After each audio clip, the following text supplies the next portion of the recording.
All right, let's call the meeting to order at 6:17 p.m. Thank you everyone for coming to today's Port Ranch Neighborhood Council meeting. My name is Gabriel Callan. I'm the president of the council. This meeting is being recorded and the recording will be available on our PRNC YouTube page, as well as our webpage, prnc.org.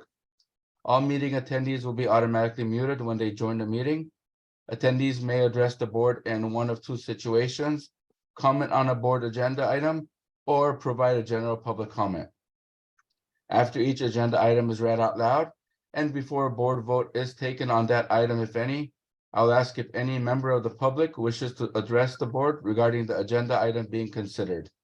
At that time, the meeting attendees can electronically raise their hand to speak by pressing *9 if they're using a telephone for audio, or clicking the raise your hand button on Zoom. That'll prompt the president that you wish to speak. I'll go down the list of those who raise their hand, turn on their audio one at a time, and ask him or her to go ahead and provide comment within a specific time period. When the speaker's time expires, I'll let the speaker know that their time has expired, thank them for their comment, and turn off the audio of the speaker. This process will continue until all attendees who raised their hands spoke. At that time, the board will discuss the motion and take a vote if they wish to choose so. As noted in the meeting agenda, there is an item dedicated to public comment on items not on the agenda, but within the preview of the board. When the item comes up during the course of the meeting, I'll ask if any member of the public wishes to address the board regarding any issues that is not on the agenda, but is within the domain of the board's actions and capabilities. At that time, the meeting attendees can electronically raise their hand to speak using the same procedures described above. Please note that under the Brown Act, the board is prevented from discussing or acting on a matter that is brought to its attention during the general public comment period. However, the issue raised by a member of the public may become the subject of a future board meeting. Public comment is limited to 2 minutes per speaker unless adjusted by the presiding officer at their discretion. All right, let me let in Jason real quick. Perfect. Let's do roll call. Becky? All righty, Bright Erics. Bright, you have to turn your microphone on. Hi, I'm here. He's here, okay. David Balin, I'm here. Hilda Sarkisian, Here. Jason Hector, Here. Luis Ramirez, absent, Becky Levesque, present, Brandy Grace, Here. Jennifer Ibrahim, absent, Voss Singh, Here. Christine Demersian, absent, Gabriel Conlon. Here. Okay, we have quorum. Thank you. It's 8 and 3. Oh, what time did the meeting start? I didn't write that down. 6:17. 6 what? 6:17. All right, next on the item is Pledge of Allegiance. Please stand. Put your right hand over your heart. Ready, begin. I Pledge pledge Pledge allegiance allegiance to the flag To the of the United States of America. and to the republic Republic to We stand, to stand one one nation, nation under God, Under God, Under God, indivisible, with liberty wisdom, and justice and for all. justice for all. Thank you. Next item is President's comments and updates. I just want to start off by wishing everyone a happy new year. Hope all of you had a wonderful holiday season. This month is the start of 2023, and I hope 2023 will be a better year for everyone. I look forward to seeing all of you in person at some point this year, but today, as you see, we're zooming away. I want to start off by saying thank you to Council Member John Lee and his office for giving me a certificate of recognition on my birthday 2 days ago. I will show you the certificate in a moment. I feel honored and blessed to have been recognized, as well as very proud to keep the council looking forward and Port Ranch into the future. And I just want to say thank you to everyone. Let me show you the certificate. Start. I don't know if you can see it. Congrats. Nice and pretty, Congratulations. nice, pretty and colorful. Yay, congrats. Congrats. Very Yay, pretty. well deserved. Thank you. That was definitely a big surprise. And then I also want to recognize that Voss received the recognition from the mayor's office for his hard work he put in for Los Angeles Congress of Neighborhood. Yes. Congratulations, boss. Thank you. Congrats. Thank you, Thank Voss, you. for your Congrats, boss. commitment. Thank Big you. congrats. Thank you. Thank you. Next item is committees. I know due to COVID, many committees have not met. Now that COVID is dying down somewhat, if you guys can start meeting, because on our bylaws, it does state you must have 2 meetings a year. So it is very important we stick to the bylaws and start meeting. If you need any assistance, please contact me and we can move forward from there. And then elections are coming up, so we also need to start planning that. If you have any if you need any guidance, let me know, and Dunn should be updating us on that as well real soon. And last but least, we want to start doing events in Porter Ranch. If you have any ideas or suggestions, please reach out. This could be the year that we can start doing events in Porter Ranch. So I would love to hear suggestions so we can have discussions after that and start planning some fun activities. Without any further delays, let's start the meeting. Thank you. Next agenda item is number 6, updates from representatives of elected officials and city departments. Please raise your hand if you are here.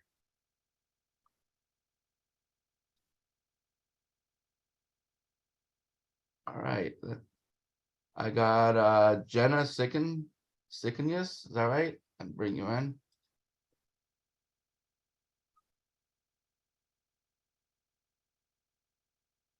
Jenna?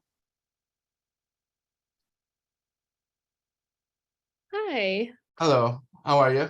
I'm well. How are you? Pretty good, thank you. Happy belated birthday. Thank you. My name is Jenna. I am the new communications director and field representative for Assemblywoman Pilar Schiavo for the new Assembly District 40 here in the Northwest San Fernando Valley. And what I hear is a very much needed update on the Reseda off-ramp exit. In December, I had reached out to Caltrans kind of around the holidays, which is why it was such a slog to get get back to me. But I do have an update from them, and I'd like to read it to you. And then I will also be emailing this to Member Levesque, so that you guys have it as well. So the update from Eric at Caltrans says phase 1 of the construction is partially complete. Crews have been unable to conduct work for the past couple of weeks due to rain events, impacts to site conditions, and the holidays. They're waiting to restart once the rain event passes, and so they can reassess a timeline for lost work time. And prior to restarting, crews are scheduled to implement our water diversion plan at the broken connection on Rinaldi to allow the installation of the new pipe for phase 1 and then begin phase 2 of the project. Crews are currently on site monitoring the water flow to ensure that the work site isn't damaged during these rainstorms. An updated timeline for construction will be announced as soon as the rain subsides and once crews can get back to work. So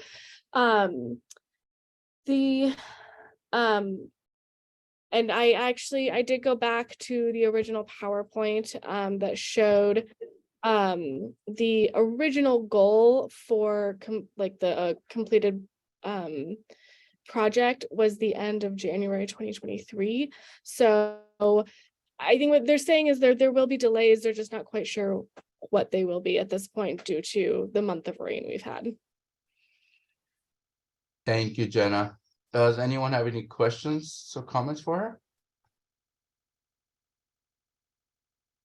See from the board, Brandy? Yeah, Jenna, would you mind putting your contact email into the Q&A or into the chat or whatever so that people can have contact for you? It says, oh, I guess Q&A is where everybody can see it.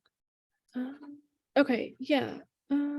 Okay, if I go there, it says no open questions. Only hosts and panelists can see the questions. Oh. Oh, okay. What I will do is I will provide all my contact info and, to Member Levesque when I send everything to her. Okay. Is that okay? Yeah. Perfect. Thank you, Okay. Jenna. Any other? I see Glenn Bailey with his hand up. Glenn, floor is yours.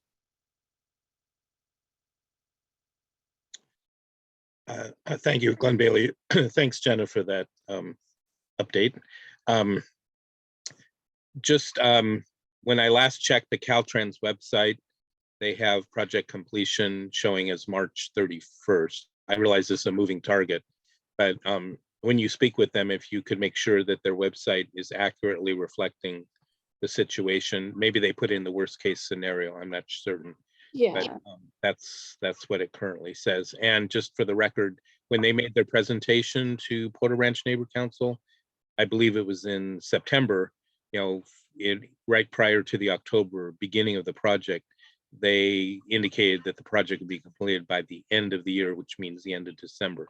So it has slipped once already, independent, I would suspect, of the rain events. That's my question, or I guess it's a question, just you could follow up with Caltrans, make sure they're on top of their website. Thank you. Sure, I can do that. Thank you. Vas? Yeah, it may be too early, Jenna, but do you have by any chance any update on the Chatsworth sinkhole? We don't. I have reached out to Caltrans for that question as well. It is a little too early. I have not heard back from them. But we followed the story closely, and we were extremely grateful to LA Fire Department for making sure that everyone got out safe and alive. So thank you for that question. You're welcome. Thank Thank you. you, Jenna. And then Julie, floor is yours. Yeah, it was just on the same thought of what happened in Chatsworth with the sinkhole. For the longest time, we didn't have any clue why the off-ramp was being closed off one lane at a time, and everybody was frustrated.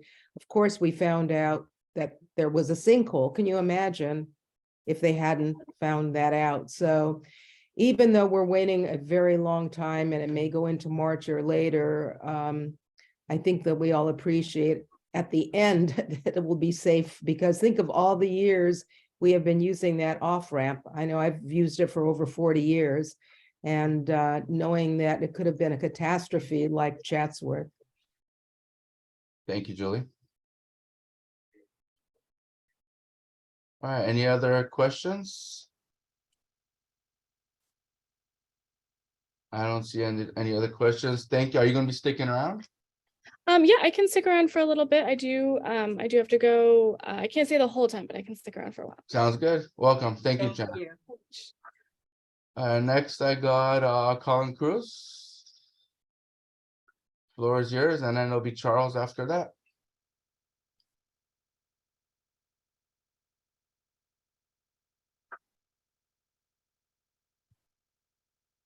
Hey, everybody. Hello, how are you? It's good to see you all. I hope everybody had a great holiday season and a happy new year. And I've got a couple of things for you. Obviously, council has been in recess until just this past Tuesday, but I would like to announce some committee assignments that have come out. Councilmember Lee will serve as the chair of the Public Works in this coming term, which we're all very excited about. He'll also be the vice chair of Neighborhood and Community Enhancements. He'll serve on Planning and Land Use, as well as, of course, the Public Safety Committee. So we're all very excited about that. And then I do have an update about the sinkhole in Chatsworth that occurred Monday night. Tuesday morning, our office put into council a resolution to provide $500,000 towards the immediate needs to repair the sinkhole. At this point, the sinkhole is about 50 feet deep. And thank God that nobody was seriously injured in the incident. Our team and our deputies have been on site quite a bit over the past several days, 2 to 3 days at the location, and our office is assisting in every way possible, even with the, there's the development further north that's actually outside of the city limits, but we've been able to assist them as well with some of their needs as far as electrical and sewer lines and that sort of thing that run through the city. Again, just thank heaven that folks weren't badly injured, and we're doing everything we can to expedite that process of repairing that as quickly as possible. Thank you. Thank you, Colin. Any comments or you. questions for Mr. Khan?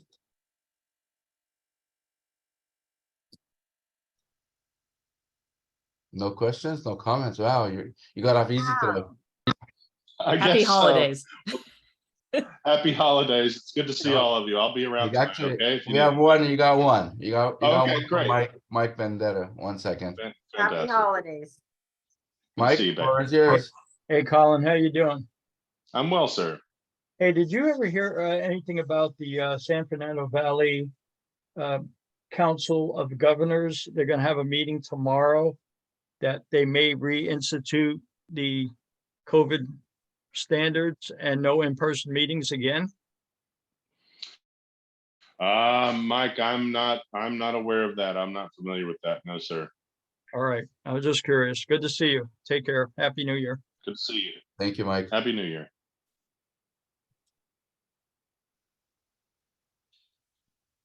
All right, with no further questions, I know you'll be sticking around. Welcome. Yes, as always. sir. I'll be here. Thank you. Next. Thank you. Thank you. Charles Navarro, floor is yours.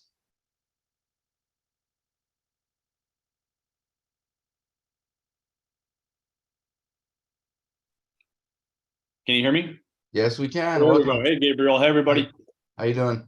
Good. It's been quite a minute. It's been a long minute since I've been on here. Definitely. I know Garrett usually typically attends, but happy to be here in his absence. I know he had some prior engagements for this evening. But for those of you who are new to the board, since I've been here, Charles Navarro, I'm the Congressman's District Director out here in the new Congressional District, California 27. We're happy to represent now the full city of Porter Ranch. We're happy for it. Hope you all are happy as well, and hopefully we'll able to meet your guys' standards and expectations. With that being said, it's been a busy start of the year already. We've actually relocated both of our district offices in Santa Clarita and also in the Antelope Valley. We're going to be doing more outreach now that we have all of Porter Ranch. We're going to be doing more community engagement out there, providing constituent services to the community out there. Or for those of you who may have a difficult time getting out to Santa Clarita during the day. Kicking off the start of the legislative year, we're going to be looking at getting his full committee assignments and subcommittee assignments in the next week or two. So hopefully the next time that someone's on here briefing you all, we'll have that information for you. The bills that he has recently been working on. So his military spouse licensing relief act, which was part of a bigger bill, was passed and signed by President Biden last week. For those of you who may not know what that means, military members, their spouses who are licensed in cosmetology, nursing, whatever it may be, there's now going to be a national standard where that spouse is going to be able to carry that license from one state to another when that military service member is relocated because of their active duty assignment change. This week, he introduced his Inflation Reduction Act, which would bar legislation that would estimate to increase the inflation year over year, as long as the inflation rate is not exceeding 4.5%. He also introduced his SALT Fairness Act, which he had done last year, which he's hoping to get through this year. And then also he introduced his prioritizing troops over tax collectors act. So what this would do is it reallocate the funds that were meant to be for those 80,000 or 30,000, 80 billion for the 30,000 plus IRS agents, and reallocate it towards service members. So that way all service members would be making at least $15 an hour. That impact is mostly for the lower ranking military enlisted service members, such as myself when I first joined as well. On top of that, for the board members yourselves, much like what we did last legislative session, I want to offer the olive branch and the opportunity for a certain amount of you, because we have to abide by the Brown Act, but for a certain amount of you to meet with the congressman and express to him directly your guys' opinions and concerns that you all may have within the local community. So I'm happy to reach out to anybody. Gabriel, I'm happy to reach out to you directly if you want to be the person to be the point on that one, and we can organize that together. But that one will organize on everybody's availability. So I want to make sure you guys know that, especially as we start this new legislative session. And then additionally, one of the big things that's being carried over right now at the moment are the community project funding that is essentially earmarks. So that has to be directed through local government bodies. So for you all, what that means is that I know in the past you hear a lot about community projects or community needs that just need to be fixed. What you can do with those now, and the way you can angle it, is working with Councilman Lee's office through his advocacy and approach to our office, where we would then be able to help with any of those funds and projects and such. But it has to be done. There's certain rules and caveats to it all, but it has to be done through and has to receive local elected officials, city council members, such their endorsement and their support. It can't just be for any willy-nilly project that has no community support behind it. So city council members can endorse it. Obviously your state elected officials, and then as well as I always said city council members. So anyways, so I want to make sure you guys are aware of that as well. So if there are any big projects that you guys have been hearing for the past, however many years you may have been hearing about a project, know that route, that possibility for government dollars is possible for you all as well. So I want to leave that for you guys, and then happy to answer questions. Thank you, Charles. Brandy? Yeah, a quick question. The military spouse license law, is that going to extend to lawyers? I mean, they'd still have to pass the bar for different states, wouldn't they? Lawyers would. I don't know exactly the implication it would have on lawyers specifically, because like you said, they would have to actually pass the bar. Whereas if you're a nurse or cosmetologist, you kind of just have to pay for your right. your license that way, much like my wife did when we came back from Nevada. So Brandy, I'm happy to look into that, and I can find the full extent of that one. I'll reach out to our DC team for that one. Okay. So Thanks. Yeah, yeah. I'd be curious if it's like you're allowed to be on a base in a different state, but you can continue practicing in the states for which you have a bar license, or what the extent is, if it impacts anything. So thanks. Yep, you bet. Thank you. Jason? Hi, Charles. Hey, Jason. I have kind of a broader question about the rules package that was passed recently. And in terms of spending, is the leader moving towards more of a balanced budget in the federal government? Is that kind of were there some rules in that package that limit spending, or what is the kind of word out there in terms of balancing our federal budget? You've been running deficits for so long. Right. Yep. So that is in regards to Speaker McCarthy's latest comments on the matter. That is what he has indicated that they're going to be leaning more towards, or that's the direction that they're going to be going to. Now, how they're going to be doing it, one of the things that we've been talking about on our for as a local staff to be cognizant of is what happened back in 2012, about a decade ago, if everyone remembers the sequester sequestration and how automatically cuts were imposed at certain thresholds. And so it's threading the needle, and how do you do it? So the comments that I've heard from McCarthy so far indicate that they're going to be leaning in that direction. Now, how is the big question, and how do you make the sauce? And so I don't have any details on that, but I'm happy to bring it up to our DC team so that way it can be on their radar, and so that way if we do have any information in regards to what the budgeting is going to look like, especially with the congressman being on appropriations, how that's going to look like for all the 12 different packages that are going to be having to go through individually and get passed, that we can most certainly come back on here and expand upon as soon as we can get some more of that inside baseball for you, and give you guys kind of that knowledge, whatever, from DC. Yeah, I just do think we need to get to a balanced budget. There's no reason we should be continuing to spend money that we don't have, and borrowing and borrowing and borrowing. And it's, so that's just my personal feedback. Thank you. Sure. No, totally understand. But more importantly, I got your question, so I'll pose it to our DC team though, and see what information we can provide though in regards to what the majority is going to be attempting to try and do, given the recent comments of what I just explained. Perfect, thank you. Julie? Floor is yours. Well, I've been hearing the same thing about this balanced budget and how important it is, but I'm also hearing that there will be major cuts made to balance the budget. What is Congressman Garcia's position on cutting Social Security, Medicare, and Medi-Cal? He's already been vocal in regards to his opposition to any of those cuts. So what the cuts are going to be exactly, if they are going to be leaning and directing towards that balanced budget, we don't exactly know where those cuts are going to come, whether it's from defense, whether it's from social spending, or wherever it may be.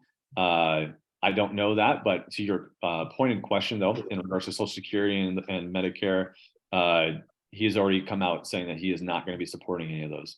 And Medi-Cal as well? And what about education and health services, et cetera? Well, I mean, do you want me just to, I can't just put a blanket saying he's not going to support any cuts to any single program out there. Okay, well, I can tell you what he has said. I can tell you what he has said. And if you are expressing an opinion, I'm happy to take it down and put it to our team over there and to the congressman, and let him know that Julie does not want him to advocate or support any cuts to education, to Got it. any of those other programs. Absolutely. Right, thank you. Yeah. Thank you, Julie. Any other questions? With no further questions, thank you, Charles, for being here today. Absolutely. Always Thank you, Gabriel. welcome. Thank you, and you're going to stick around? I'm here. Awesome. If there's any questions that come up, we'll let you know. Thank you. Thank you, Charles. Yep. And then Mr. Gibson, did you have something to add? I saw your hand up a little bit ago. Yes, Mr. President, thank you for the opportunity to speak. Floor is yours. Happy New Year, everybody. Glad to see folks are here, healthy and moving. So again, I am Gibson Yambura. I am your NEA. I just want to provide one or two updates in regards to, I know that as everybody's aware, sort of the state of emergency is going to be ending soon. So emergency that impacts the way public meetings are held. We're just kind of waiting on the next steps, but there'll be a department follow-up in regards to how meetings will be happening on a hybrid model.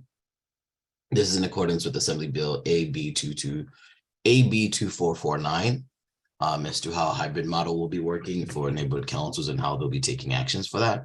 We're also in the process of doing assessment for all meeting locations for neighborhood councils. So we are doing an ADA inspection for all public meetings. So we are asking if we can collaborate with this board to help either get you find a new public new meeting location, or inspect the one that's has been consistently been used, right?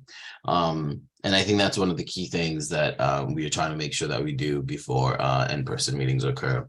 It's not about if in-person meetings are going to occur, it's about when. And we are working to make sure that we are able to help boards with those issues in regards if they have any questions or concerns. And with that, I think we just want to make sure that folks are aware of that. So it's something that in-person meetings are coming, And we just want to make sure our neighborhood councils are ready. So I'll be reaching out to you, Gabriel, so we can figure out the next step. Once is a department correspondence as to how in-person meeting is going to be looking like. And then we'll go from there. But I definitely anticipate that's happening very soon. Sounds great. I know we spoke already. We're just waiting for the information. Once you get more information, then we can collaborate with the ADA and all the other information. Awesome. Brandy, you have a question? Yeah, if when we do make the switch to in-person / hybrid meetings, will that allow for online events like town hall meetings or things that'll be separate events, not meetings?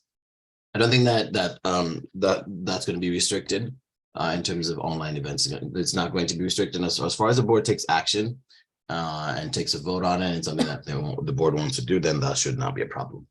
Okay, thank you. Thank you, Voss. Just a moment. Gibson? Mhm. Do you have any information? It may relate to the election office, but I was just asking if you have.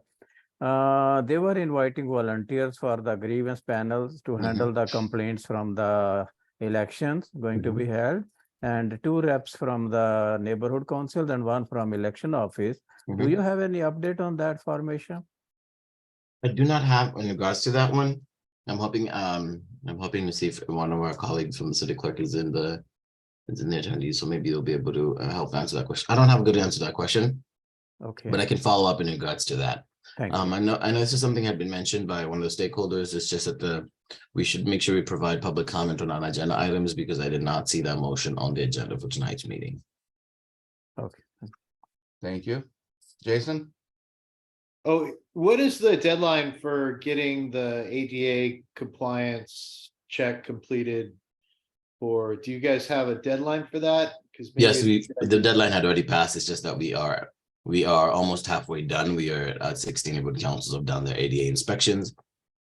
We just want to make sure it's 100% complete because this is always something that we want to make sure the public meetings are ADA accessible. And so that's something that we're working on right now.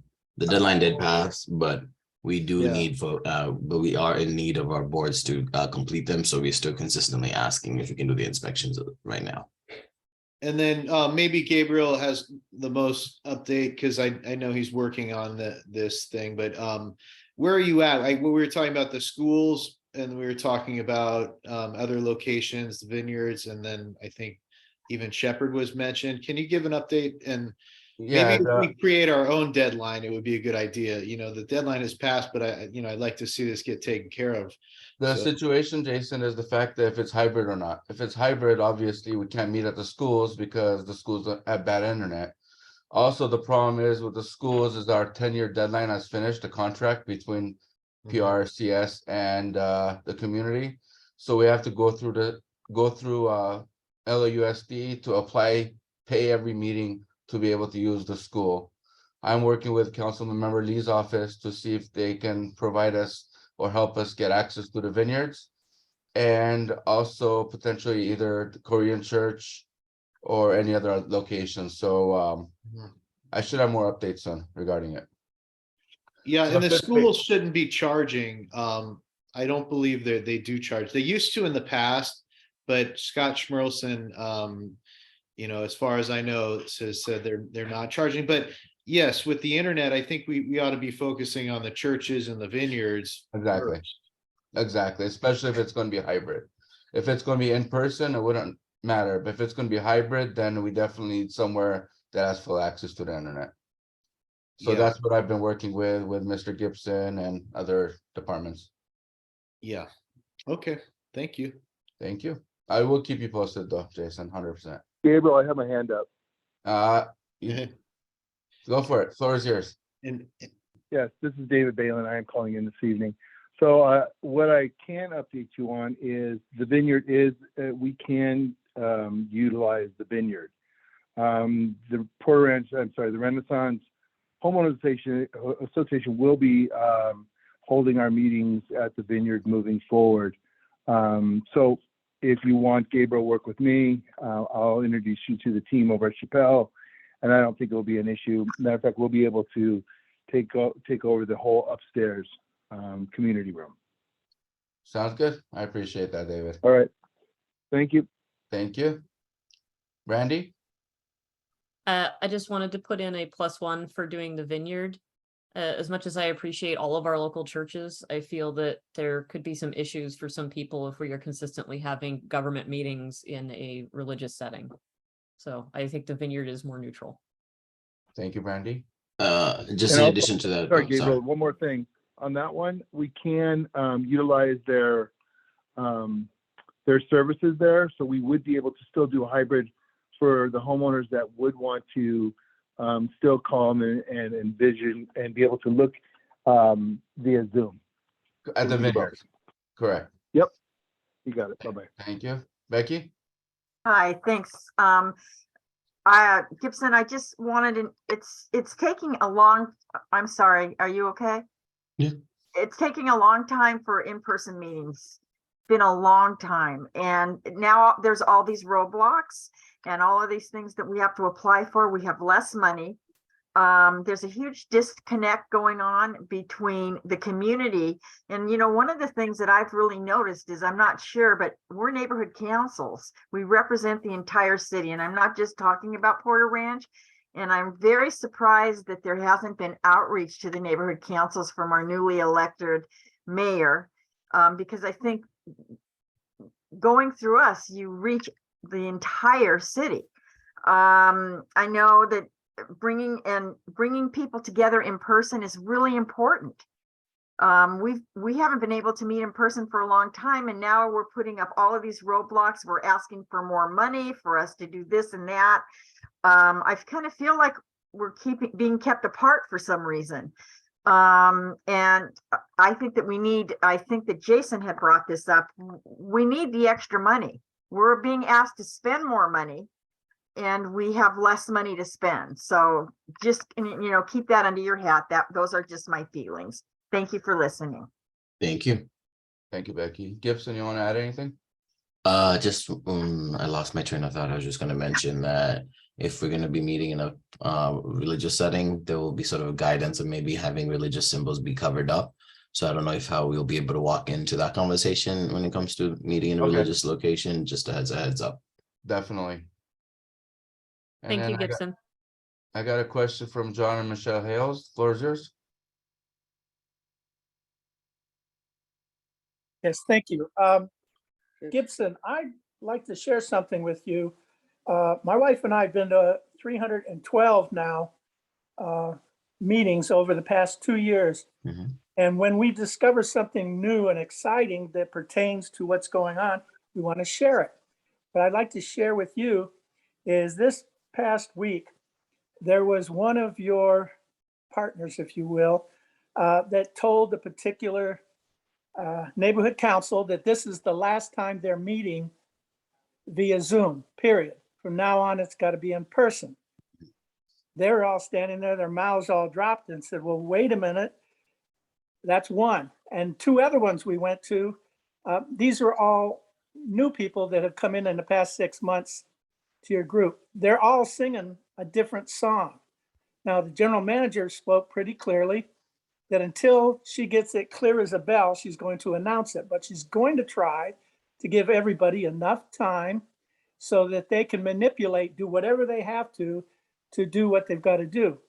But you need to know that your partners out there with other neighborhood councils are not exactly saying the same thing. Thank you.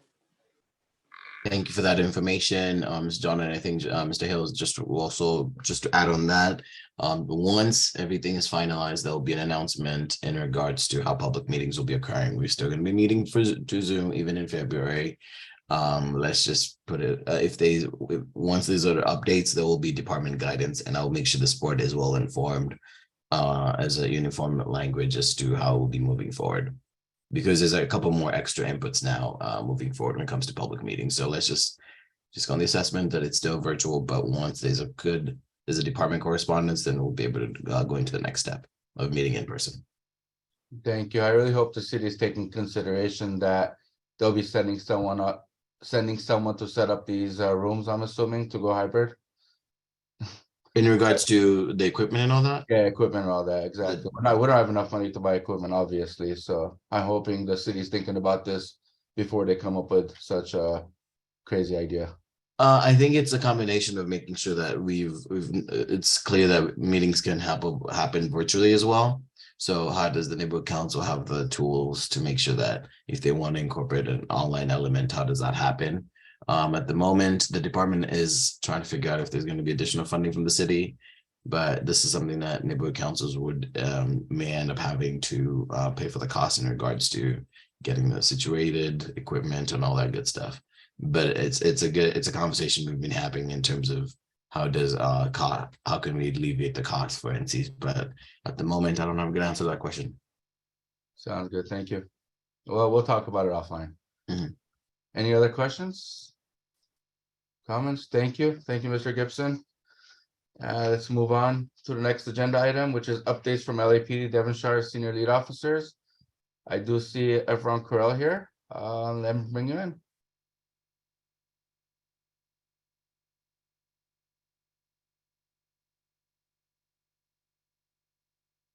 And the floor is yours once you're in.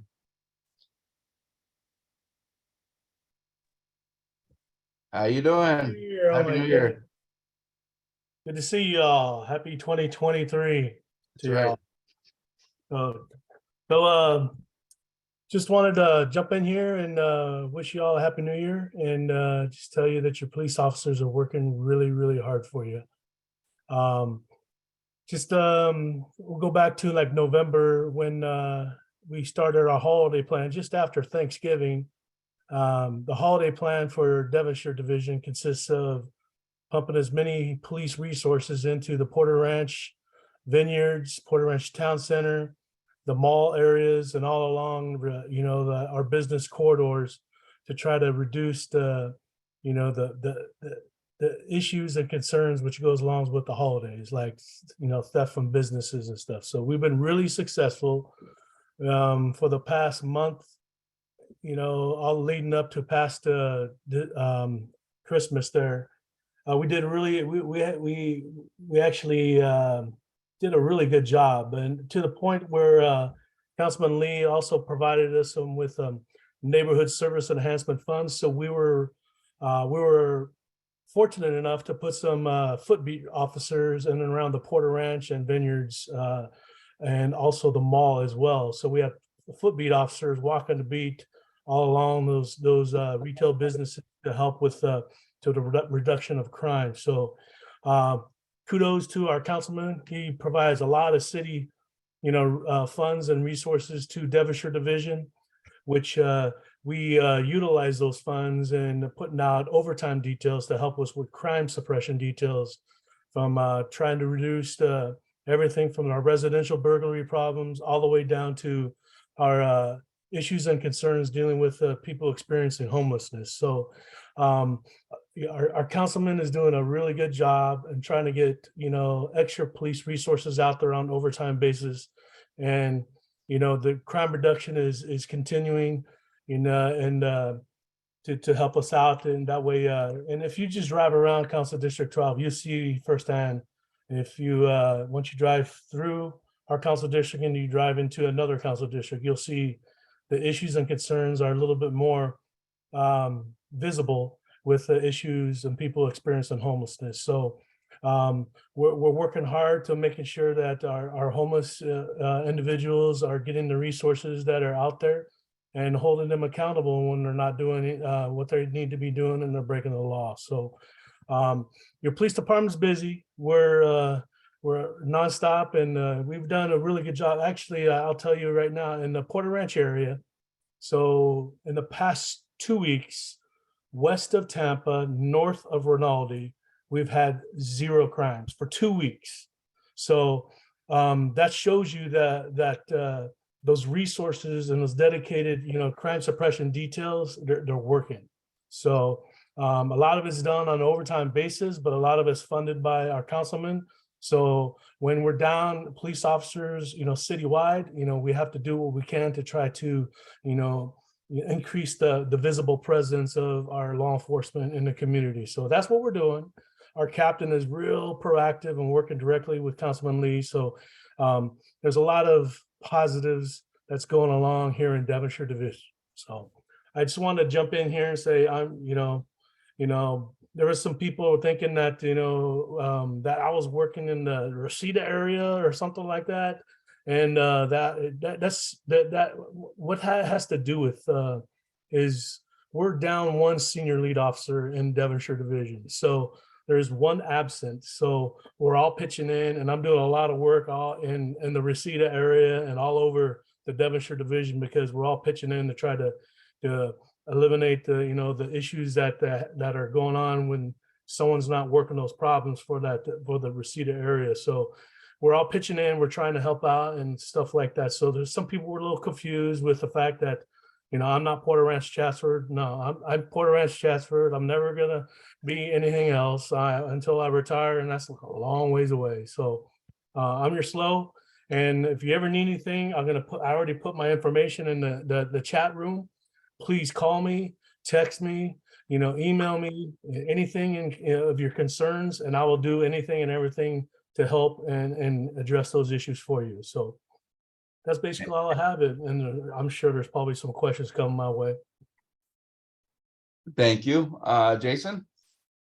Yeah, good job. Congratulations on the success. That's nice to hear. I wanted to talk about the street racing. We put, I guess, I don't know who was behind it, but they put up on Cessna and, the area I'm talking about, Cessna and Reseda, they put those cones. I don't know what you call them. The orange. Yeah. Is there any recommendation? And I was kind of wondering what's been going on out there. Have they shifted? I know they were doing a lot of it. I know in front of the Renaissance, they have some issues over there. It seems like it's been effective on that part. And I'm wondering, basically, are they moving to other locations within, the North Valley, or, and then secondly, that do you think that LAPD might recommend something based on the success of that to perhaps maybe do something similar over by Mason, and Cessna? So that was kind of my just trying to find out, what's going on, and maybe we ought to, kind of kick them out entirely by putting those up. Yeah. Anyways. I know exactly what you're saying, Jason. Hey, just like you all here, I live up here. I live Tampa and Cessna area as well. So I know exactly what the problem is. I see it firsthand with my own eyes, and I hear it as well all the time. So I know I've been working directly with Matt Hernandez, who's Councilman John Lee's field deputy representative. And we're just trying to do anything we could possibly do to eliminate the problems that are directly impacting all up in here, So all along Cessna, historically, it's been like this for a long time. I've been at Devonshire Division for 20 years, and I can remember before even the school was there and everything, everyone was street racing all the way down, all the way to Cessna. And we had a fatality accident right in front of the Renaissance area because they're street racing. So it's been here for a long time.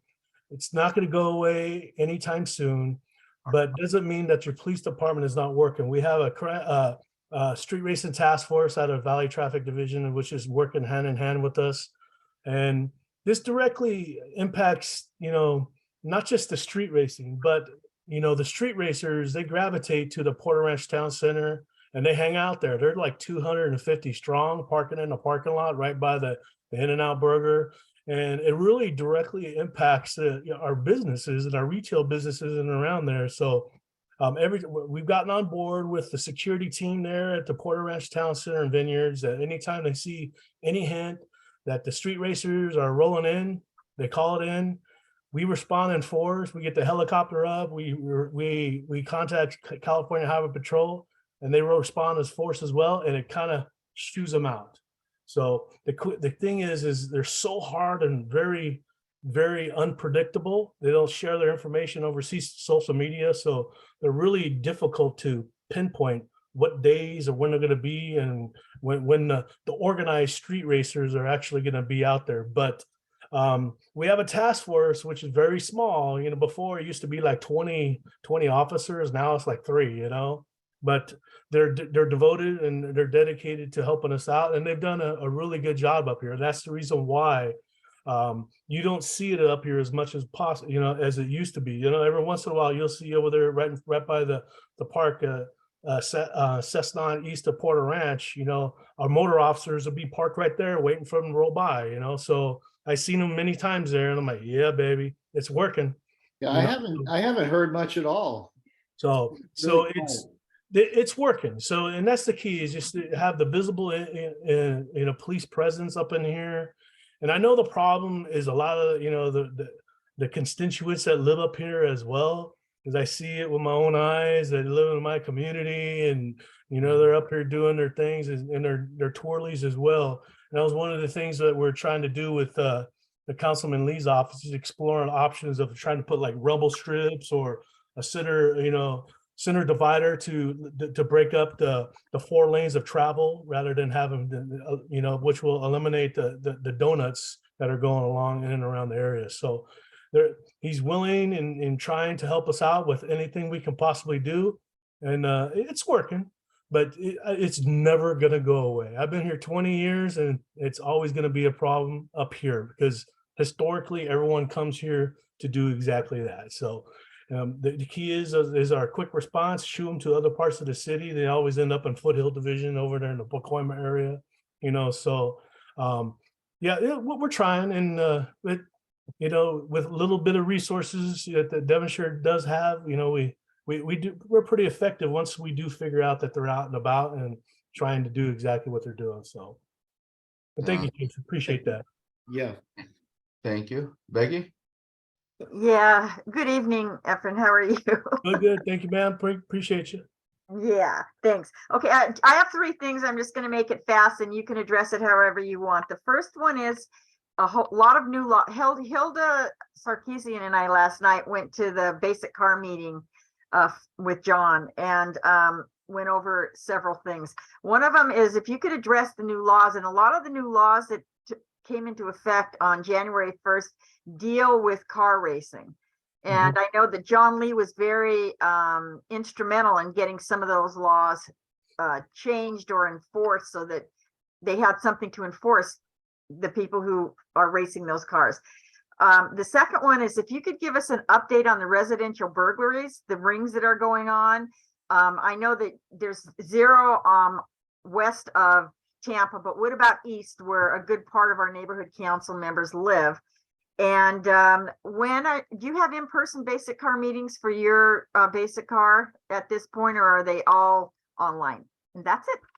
Cool. Thank you very much. So with my meetings are going to continue with the Zoom. I've got a lot of feedback from everyone that they're wanting to keep it Zoom, so I'm going to keep it Zoom. So right now, I'm going to keep mine going on the Zoom. So in regards to the new laws, I don't have a list of all the laws and everything right in front of me, but there was one particular law, which traffic related law, that I'm going to point out, and it's really troubling, because jaywalking, when you're jaywalking is in between an intersection, two intersections, a person, you know, walking in between those intersections, that's considered jaywalking. It used to be illegal. It's not illegal anymore. So anyone just crossing the street anytime, anywhere, anytime, without any, you know, control devices or crosswalks, it's now legal to do in the state of California. Not sure why that's happening,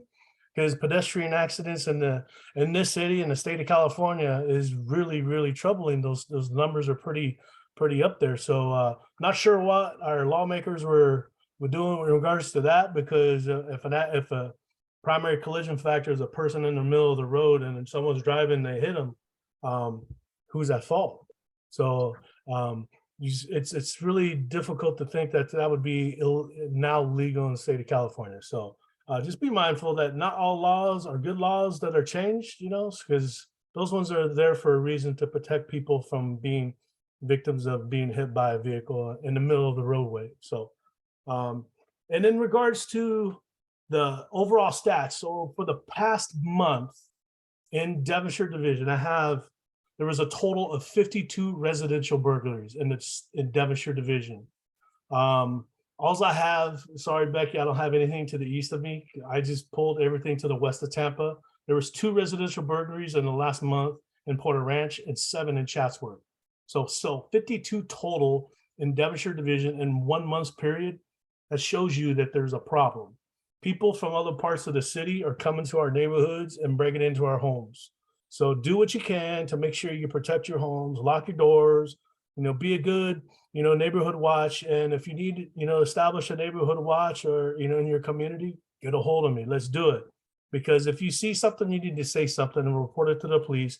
Even if it turns out to be nothing, at least our visible presence there would be able to, make the bad guys go away. And that's the whole key here, because it's no big secret that, there's documented gangsters from other parts of the city coming here and breaking into our homes. There's a bunch of crews that the sheriff's department and LAPD is watching and monitoring. So they have a lot of good, data on, stuff that has been done in the past. So there are a bunch of crews that they're watching. So, but they're out there and they are really targeting, northward and Aldi, east of Tampa, not the gated communities because they can't get in those gated communities. It's the houses that don't have any surrounding security that they're just driving up, getting in 2 minutes, they're breaking into your house, kick your front door, your back one door, and they're getting whatever they need and they're out. But they're breaking into people's homes when people are home too, in the middle of the night, they're breaking into people's homes. So they're very brazen.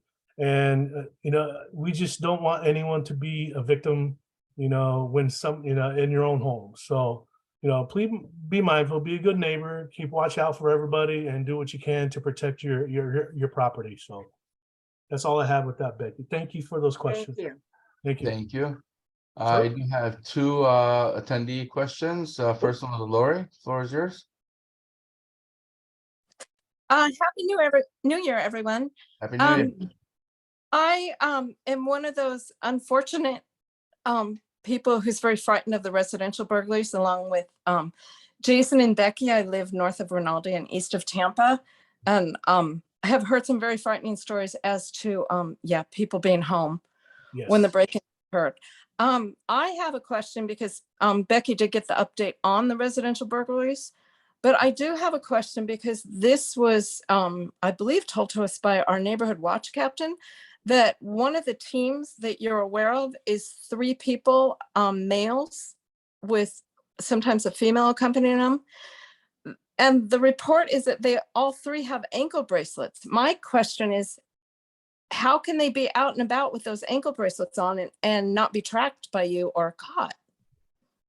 Yeah, so that's one of the ways that our detectives are utilizing, GPS and technology to support the fact that, these people are actually doing, out there doing criminal behavior. So yes, what you said there is true.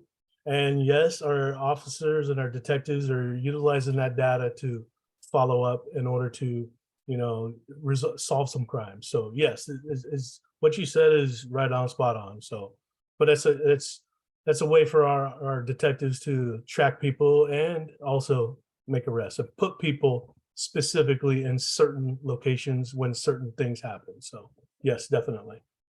But doesn't the GPS and the ankle bracelets enable you to catch them if they're not meeting the terms of their parole?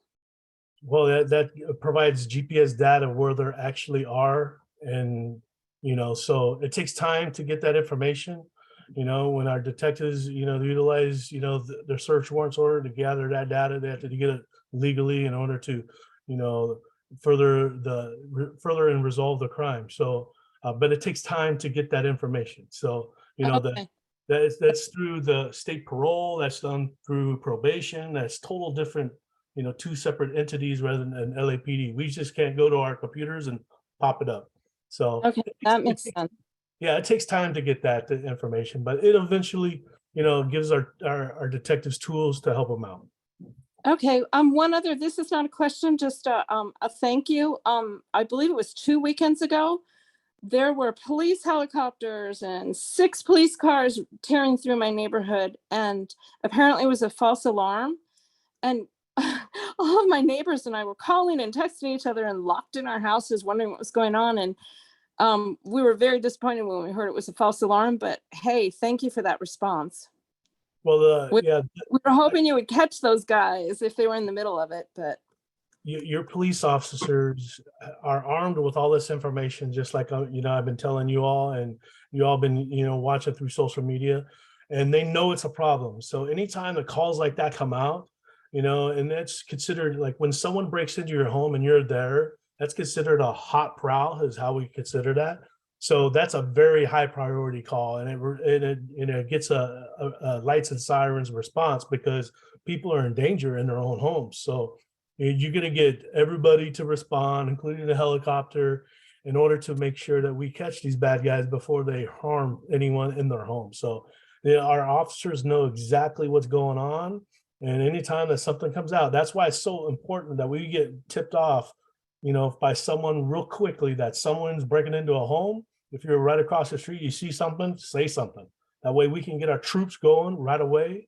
And eventually we're going to get people, so it's just a matter of time. But the Porter Ranch, north of Rinaldi, and east of Tampa to the 405 freeway is a massive amount of residential areas. So there's a lot of roads, ins and outs in there and everything like that. So it's a lot of geographical area to cover. So whenever we get a call for service and it's a hot one like that, you're going to get everybody and then some. So I'm glad it was a false alarm though. yes, well, thank you for your service, and it's great to hear you live in our neighborhood. Thank you. Yeah, my kids go here. I shop at the Ralph's down the street like everyone else here, so this is my home. My tax dollars go to me, producing and making our neighborhood better for everyone. So if I see something, I'm going to change something, so thank you so much. Appreciate that. Thank you. We have a phone call ending with 1596. The floor is yours. Hi, 1596. Hi, my name is Maureen Capra and I have lived up here forever. Anyway, I'm between Braymore and Cessna and Tampa and Reseda. And we've had a lot of burglaries up here lately. But today I was coming home from Costco and on Braymore, I met two policemen driving their car. I stopped them. I said, hey, stop. So anyway, we talked for a few minutes and they said that they caught part of the gang, but not all of the gang. And then I thanked them for their service. I turned down my street and there's another cop car. So Nice. thank you. You really are servicing our neighborhoods. Yeah, thank you very much. That's good to hear, and anytime, I'm not going to tell you all what to do, but anytime you have an opportunity to tell our cops thank you, because, we've been, raked over the coals the last couple of years, and, a lot of people have kind of looked out the side of us, but that's not the case here at Porter Ranch, not in Devonshire at all. This is the biggest community supporting the police department in this whole city. So I got nothing but thank you for everybody, because your support is well felt. Thank you so much. Thank you. Thank you for being here, giving us all the updates as always. Thank you. You're always on the agenda. Anytime you have anything to add, we have you on the agenda. Thank you so much. And anyone, if you need anything, email, call, text me, whatever you need, and I'll do whatever I can to help you out. Thank you so much. I appreciate it. Thank you. Thank you. Let's go to item number 8, updates from Chatsworth Porter Ranch Chamber of Commerce. I don't see Jerry here. Is any representatives here? With no representatives, we can move on. I did notice that public comment was left off the agenda. I would like to open that up real quick. It's not an action item, so I can receive public comments. Anyone want to make a public comment before we move on to item number 9? We have 1, 2. At 2. Assad, floor is yours. Thank you, Mr. President. Good evening, members of the board. Happy New Year and Merry Christmas. Thank you. And I'm glad you mentioned that the committee is to come back. So I would like to sort of remind the board of 2 items. One, the need for the Porter Ranch High School. So hopefully our education committee works on it. And the renaming of the park. So hopefully the naming of the park, so the land use committee, consider what's going on, investigate it and all that. Plus, I echo on what Becky said. we need to have the council in person again, because we need to be interacting in person with our elected officials. Beside that, thank you very much. Thank you, Assad. All right, John and Michelle Hales, I think, John, floor is yours. Thank you. I appreciate that. Just quickly, this past week, we've completed a project that's Northridge South, a project of 20 banners. These banners are thanking our service people. There are 6 different logos on there, and they are hanging. There are 20 of those banners, as I mentioned, just completed being posting. I just wanted to let you know that if you see somebody from the service, thank them for their service and refer them to those banners. Those 20 banners are set up in Northridge South, edge to edge. And it is something that 2 of the veterans in Northridge South worked on this project for the 6 months. That was myself and Jack Fitzpatrick. We are very proud of this. When you drive through there, in fact, if you go to Costco, look across the street, one of those banners is right there. Thank you. Thank you, John. No further questions or public comment? Perfect. We can move on to the next item, item number 9, Treasurer's Report. Mr. Treasurer, floor is yours. Okay, not too much going on here. Like I said last time, the rollover has hit. There's only one outstanding item. I'm showing the 1,500 for Chatsworth Charter High School. Maybe Hilda or Gabriel, can you just follow up that they cash that check? Okay. Got it. I know it was just recently reissued because of all the holdup we had, so they should cash it soon. Yeah, 12/21. Let's see. Okay, yeah, it probably, they should have it, and just ask them to, I don't want them sitting around for months and months. Got it. I'll follow up. Not clearing. But that's about it. Yeah, we just have a couple of MERs that we're going to talk about, and available I'm showing is 25,878. Thank you. That's with the rollover. Awesome. Any questions for Mr. Treasurer? With no questions, let's move on to November 2022 MER. Becky's got a question, it looks like. Oh, Becky. Yes, thank you. Jason, is that money accounted for, or do we have to spend it like before the end of the fiscal year? We can, we need to. Because we have a lot left. We need to spend 15,800 of it. Because you can roll over 10,000. Right. Yeah. Okay. But there's no plans for the money right now. No, not that I'm aware of. Yeah, we just got the rollover funds, what, about a month ago? So. Yeah, about a month or so. Okay. Yeah, thank because you. I announced it last meeting, right? So it had to be at least, oh, no, we didn't have a meeting we didn't have a December meeting, right? Yeah, we had the special meeting in December. The special meeting, yeah. So I think it's been, yeah, I can check when probably. Okay. Go ahead. Brandy? I was just gonna say, we may have a lot of money right now, but if we have to buy a whole bunch of equipment for hybrid meetings, we might not have a lot of money after all. Yeah, that's a good point. I think everything seems to fall on Gabriel, but I think Gabriel, we need to think about we have the video camera, and maybe you want to put on the agenda for next meeting to discuss and allocate money for let's figure out what we need so we're prepared. We have the camera, right? Right. But what would you use, a laptop or something to? I'm not sure how Well, you. Chatsworth High School is using one of their screens and a laptop to do virtual. Because maybe virtual we can hybrid. set up a meeting, Balin can set up the meeting over at the Vineyards, and see exactly what equipment we need. We may not need anything because they may have everything we need. Exactly. I think they might, but we'll find out. I'll talk to them about it. But let's try and test that out this month. You know, I don't like waiting till the last minute on these things. So Yep. thank you for bringing that up, Randy. Are you Thank good, Becky, or you want me to lower your hand? Becky, you have another question? Well, I really think, this is just, I want to put this out there. If we have to buy a whole bunch of equipment that the city is requiring us to buy, I think the city needs to give us the money to buy it. I don't think we should have to buy it out of our funds. We don't get that much to do the stuff in Porter Ranch. That's just my opinion. I just wanted to put it out there for people to think about.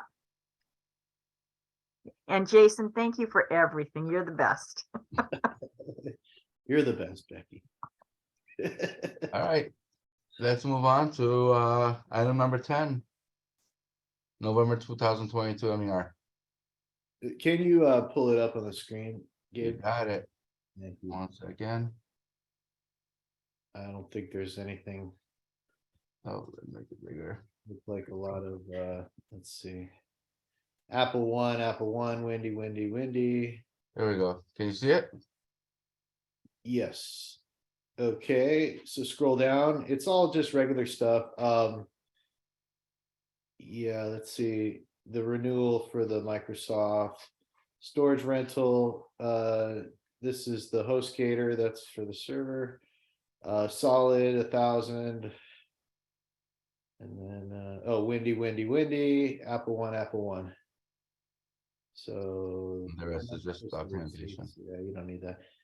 Right there. Okay, yeah. So this gives you an idea of what our monthly expenses are. I mean, we're definitely looking at about $500-600 a month in monthly expenses, roughly. Well, more than that. Got the storage, Windy, and then Apple One are our main monthly expenses. And then the post office should be coming up, right? I think in March, Yeah, like that. yeah. Speaking of which, well, we'll talk about that later. Never mind. All right, so I'll make a motion to approve the I think Becky Becky, you have a question? go ahead, Becky. Okay. Make the motion.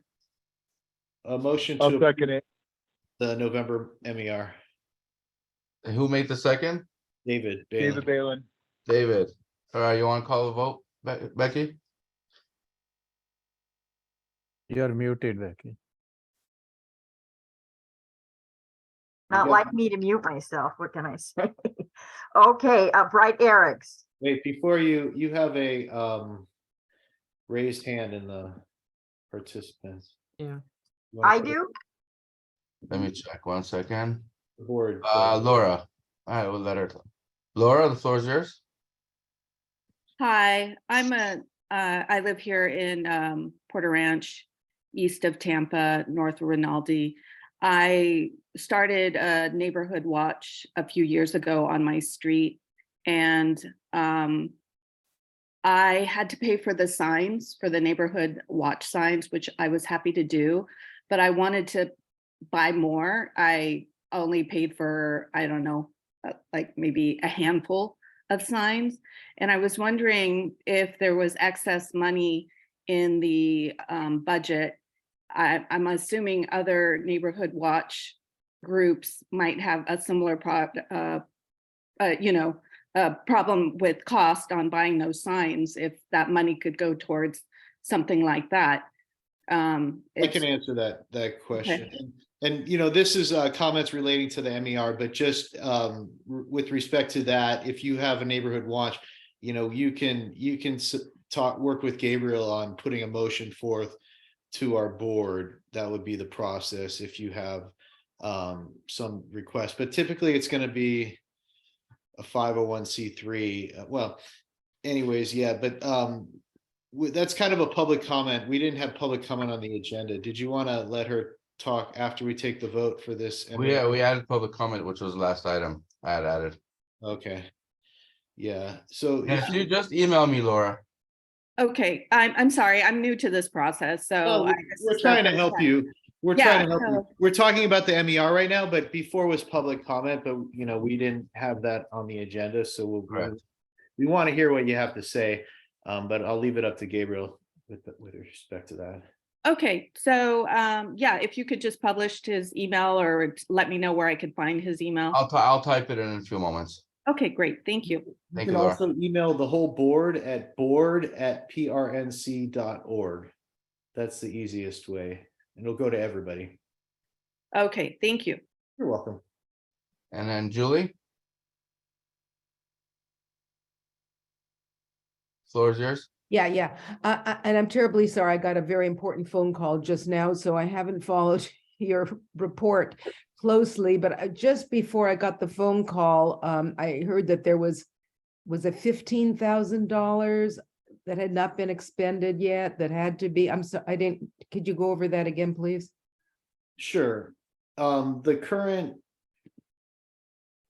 we can roll over 10,000 and our current balance is $25,878. So if you do not spend that difference, do you lose it? Yeah, we're only in January now, so we have. It's for the whole year. It's for the Well, whole year. Fiscal year. No, we have February, March, April, May, and then basically June is. So July 1st starts your fiscal year, just like LA Unified. I get it. Yeah, Yeah, exactly. the only thing that I always put a pitch in, but I see that there's still quite a long time, is if ever at the end of the fiscal year, you have money left over that you're gonna lose, figure out how to give it to the schools, otherwise you just lose it anyhow, right? Yeah, well, keep in mind, our monthly expenses can be anywhere from $600 to $700. Right. So a yeah. lot of that goes towards recurring. Sure.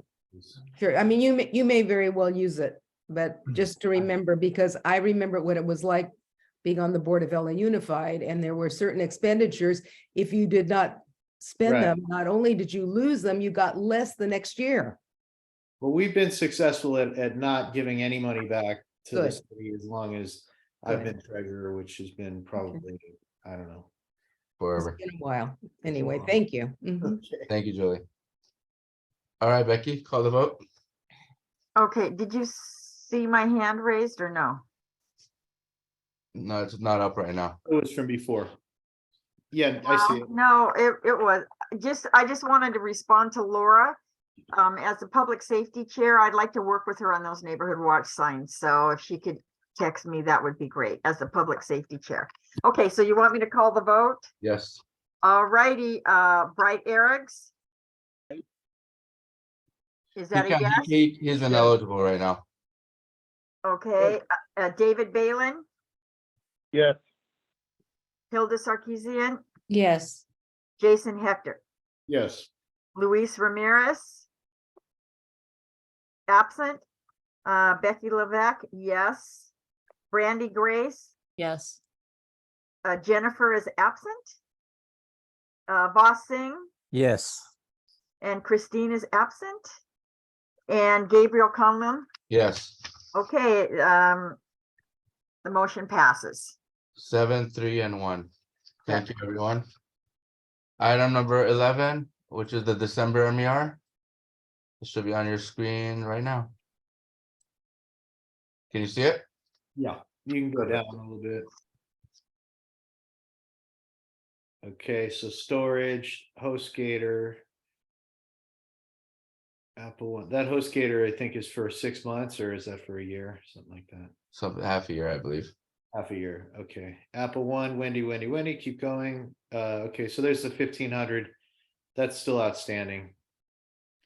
But it's reflected in the balance. I'll make a motion to approve. That's I second. December. Bob seconds it. All right. Yes. Any questions or comments? I don't see any hands up.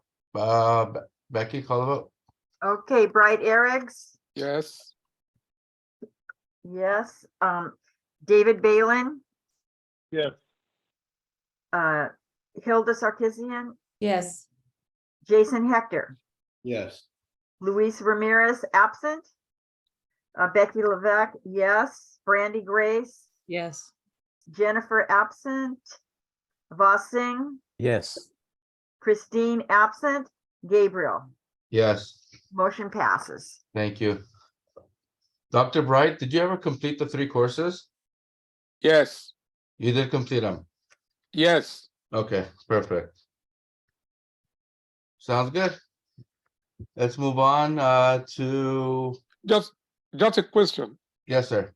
There was another course there, says employee course. Do we have to do that course? Employee course? Yes. I don't, Is that new? I have not seen an employee one Are you before. talking about bias? Huh? There It is Bias. one. simply said employee course.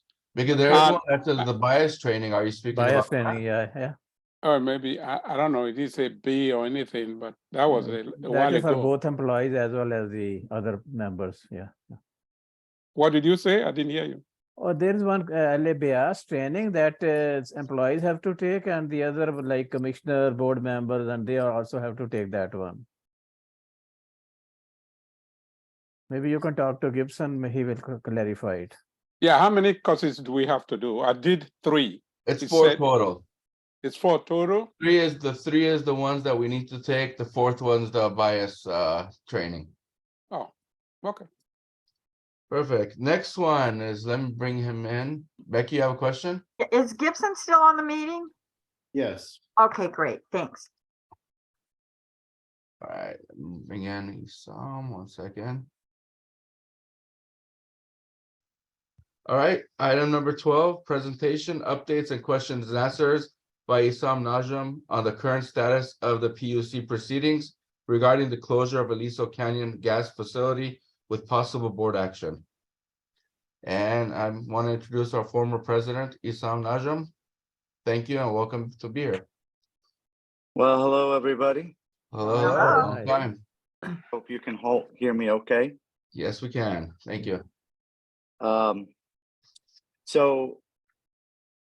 What I suggested to do to Gabriel is to give the PRNC and the community a little update on the status of the PUC proceeding regarding Aliso Canyon.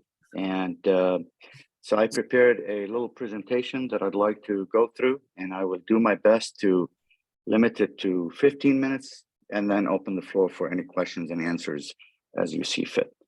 Thank you. So let me share my screen here. I hope you can see it all right. We see it. Okay, so let me dive into it. You all remember this? In one of the testimonies at the Senate, I told them October 23rd was our day in infamy. And it is our day in infamy as a community. What you see on the left is the very useful video that the Environmental Defense Fund took from the site during the Aliso blowout.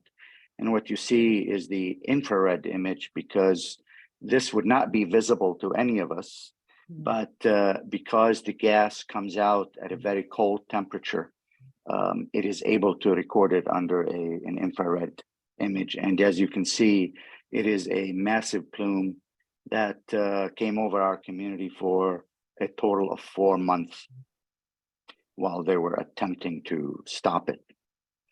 And on the right, you see the image of the site itself. That is, you can see all the black oil that was coming out with it. And that is also the oil that was down on us, with very few of us understanding what was going on. So that event certainly changed a lot of our lives, and many of us who have been engaged with it since the beginning continue to be engaged. So I want to put together a brief timeline, and this timeline is really more about the process that led to the proceeding that I'm engaged in. And so you can understand how it came about. Obviously, we started with the blowout in October 2015. in February 2016 is when the blowout was stopped. That was the 4-month period. In May 2016, we got Senate Bill 380, which was truly a very, very significant bill for us. It was from Senator Pavley. And at the time, her chief of staff was our current Senator Henry Stern, who has been a huge supporter of the community. The bill was signed by Governor Brown at that time, and the bill, amongst many other things, instructed the PUC to open a proceeding to evaluate the feasibility of minimizing or eliminating the use of Aliso Canyon. And that dragged for a while, and then in February 2017, the PUC did open the proceeding. And I will talk a little bit about what that proceeding is and what it means. And the proceeding went on for a few years. On 2019, in November, a very important thing as well, Governor Newsom wrote a letter directly to the CPUC asking them to expedite the closure. What I don't mention here is that along with the February 2017 opening of the proceeding, Governor Brown instructed the Energy Commission to work with the PUC to close Aliso within 10 years. Now that was within 10 years of 2017, which means it is by 2027. And in December 2019, LA City Council resolution asking to also support the eventual closure of the field. In January 2020, LA County supervisors voted unanimously to support the governor's office to expedite the closure and wrote a letter that was signed by all 5 supervisors to Governor Newsom, urging him to do that. And it went on, but the most important thing happened just this past year. In December of this past year, the CPUC staff put a proposal for a roadmap to closing Aliso Canyon by 2027. Now, this is a proposed roadmap, and that's what I'm going to spend the rest of this time talking about, because this is where we are right now. So 6 years later, the proceeding is still ongoing. I joined the proceeding from the beginning as a resident, even though at the time I was the PRNC board president. The city prevented me from representing the PRNC or the community, because the idea is that the city is already a party in the proceeding through the city attorney's office, and therefore only they can speak on behalf of any member or section of the city. So I joined the proceeding as a resident, and I continue to be a member of the proceeding as a resident of Porter Ranch. So what is this proceeding? And, you know, it has been a huge learning process for me. CPUC is a very odd animal within state government. It is independent. They don't belong to the executive branch, but they are governed by 5 commissioners that are appointed by the governor. They open different kind of investigations related primarily, and I should say solely, to investor-owned utilities. So they supervise or they oversee the function and regulation of all investor-owned utilities, whether in gas, electric, telephone, telecommunications, water, anything of that sort. They have to go to the PUC for any action they want to take as a privately owned public utility. So that's their real function. And when there are incidents like this, they open investigative proceedings. So this was opened as an investigative proceeding. That's why you see the I at the beginning of this proceeding. So it was opened in 2017, and it's investigating proceeding. The proceeding is very much conducted as a court proceeding. So they assign an administrative law judge that is a member of that's employed by the PUC. And it gets assigned one of the 5 PUC commissioners to be the assigned commissioner to it. An individual stakeholder, whether entity or person, may join a proceeding as a party. And so I applied to become a party in this proceeding as a resident of the neighborhood of Porter Ranch. There's a total of 40 other parties in this proceeding. And basically the parties are all those that file a claim with the PUC that they have a stake in what happens in this proceeding. And so you can imagine all kinds of power companies, gas companies, consumer groups, commerce, business companies are interested in being a party in this proceeding so they can contribute to its outcome. But the most active parties are the ones who want to keep profiting from Aliso Canyon. And frankly, they apply a lot of pressure on the PUC to keep Aliso open. A lot has happened in the proceeding, and I have participated in numerous in-person and virtual meetings, submitted comments on proposed actions, decisions, reports, along with many other parties, and more importantly, along with many members of the community who took time of their lives to participate and give comment. But as a party in the proceeding, I am able to file specific testimonies, specific filings that go on the record, and that's important. So even though a lot has been happening over the last 6 years, truly the most recent one, the staff proposal, is a game changer because it finally drew a roadmap for how to close Aliso by 2027, and the assigned commissioner put it out for comment. So that's where we are right now. Let me explain briefly what this proposal says.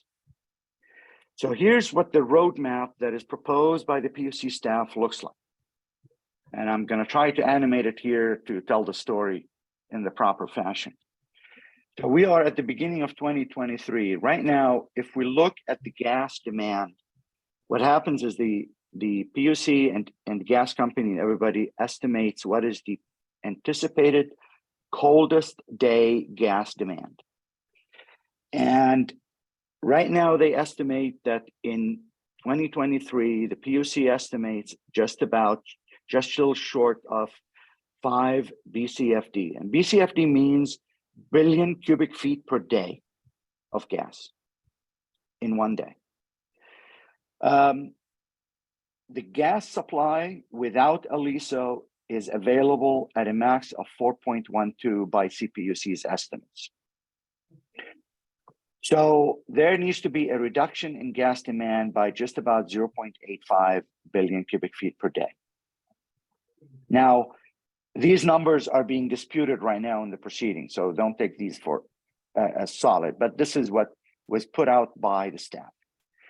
So the staff proposing that measures will be taken to lower the gas demand in this fashion to 24 to 4.76, 25 to 4.55, 2026 to 4.33, and then finally by 2027 down to 4.12 to equal the gas supply without Aliso. Along the way, they also proposing that if you look at the Aliso storage, the gas that is stored in Aliso Canyon, right now it is set at a max of 41 billion cubic feet, that's the BCF.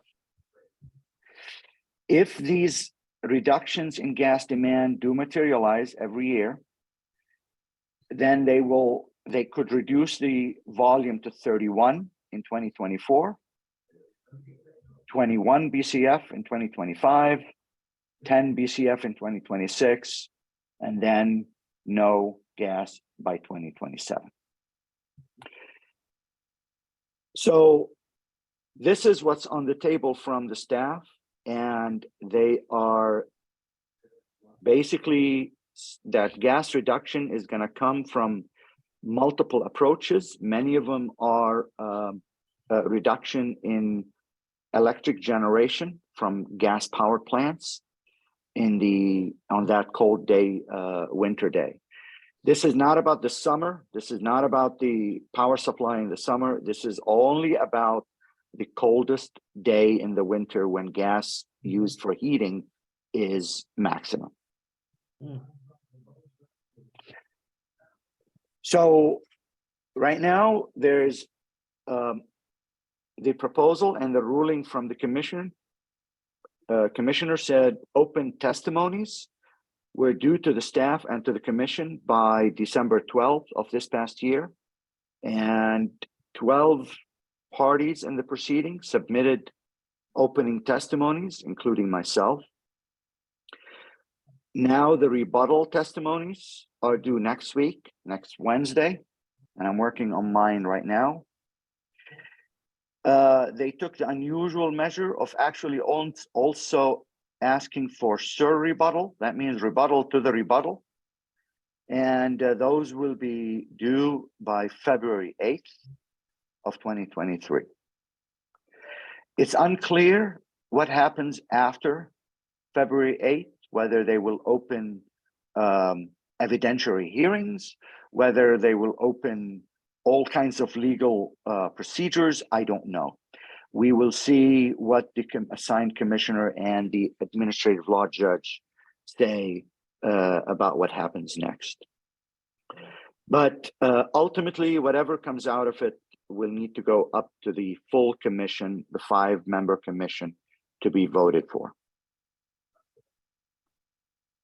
But this is the most concrete product that this proceeding has put out that dealt directly with the question of not if we can close Aliso, but how we can close Aliso.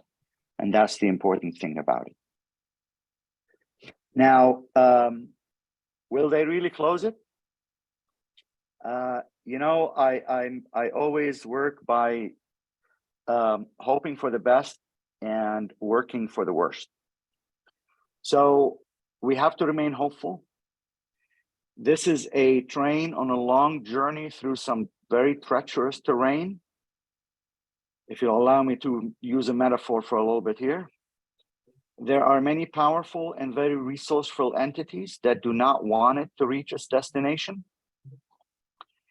They will do what they can to derail this train, and they have a good chance of succeeding. But that's no reason to give up. So the train has been put on the track, at least by the proposal. I'm sure there are many people attending this call that are trying to look for ways to derail it, and we'll see where that goes. What can the PRNC and the community do? I know 6 years is a long time, and it drives a person to give up. But it's important that we keep making good noise. The city has been quiet in the proceeding, completely quiet. I suggest you wake it up. If LA City Council voted to close Aliso, why isn't the city attorney's office submitting testimony in the proceeding in support of city council decision? The county has been quiet in the proceeding. Wake it up. The County Board of Supervisors voted unanimously to expedite the closure of Aliso. Why is the county council's office, which is also a party in the proceeding, not participating in the proceeding? This is something that PRNC can lean on and do. Send letters to the PUC. Believe me, every letter matters. The thing that matters the most is when no one is saying anything. Send letters to the governor's office. You don't need to have a reason to send it. Send it as a reminder. Say we're asking for an update. Submit comments to the PUC proceeding website, and I'll be glad to give that website if you don't have it. There is a page where you can literally go on and submit a written testimony on this proceeding at, or comment, I should say, on the PUC website. And you know what? PUC voting meetings are held all the time, whether they're discussing Aliso or not. I suggest you call in the public comment, talk about Elisa and let them know what you think. And that's all I prepared, and I'd be glad to entertain any conversation. Thank you, Isam. Very well made screen, power presentation. A lot of important information there. There are a few questions from the board as well as the attendees. And we can start off with the panelists. Brandy, floor is yours. Thanks. First of all, thank you so much, Isam. This was great work and very important information, and I cannot applaud you enough for everything that you've done. Everything. So what I'm curious about is I saw recently that on the federal level, there is a push for federal agencies to ban gas stoves. If they do that, do you think that might have an impact that improves our chances of speeding through this, because it might reduce the amount of gas that is necessary?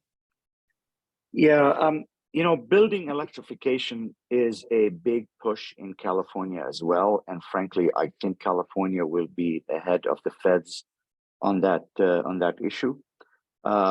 So that's where probably the greatest reduction will need to come. The challenge is that is a slow process, because you literally have to be in a stage where you have to be replacing an appliance for you to switch to an electrified appliance. Right. And so that's a slow process. But to your point, that certainly will go towards that.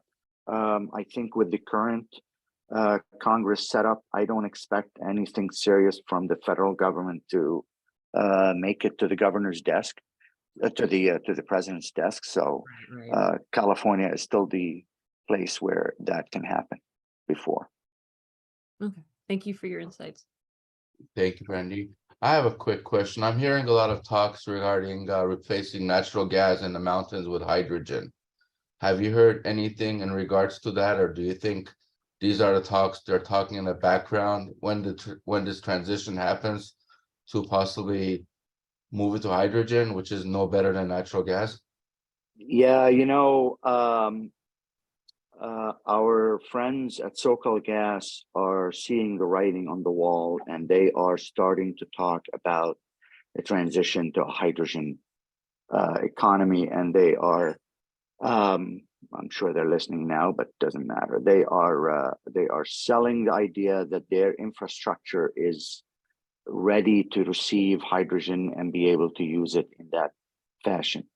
From our perspective, hydrogen is a no starter. It's dead on arrival, because, which we make the case all the time, our beef was not with the methane gas itself. Our beef was with all the other stuff that it was pulling with it. And so to put hydrogen or to put nitrogen or to put pixie dust, I don't care. If you pull it out under that high pressure, it's going to be pulling oil with it, and it's going to dump it on us, and we're done with that. Well said. Thank you. Mike Benedetto. Oh, I'm sorry, I got a late hand there. Oh, all right, Sorry. Jason and then Mike. We move to the panelists. Oh, you know, on the supply side, I know there's been like a lot of outages with the pipelines.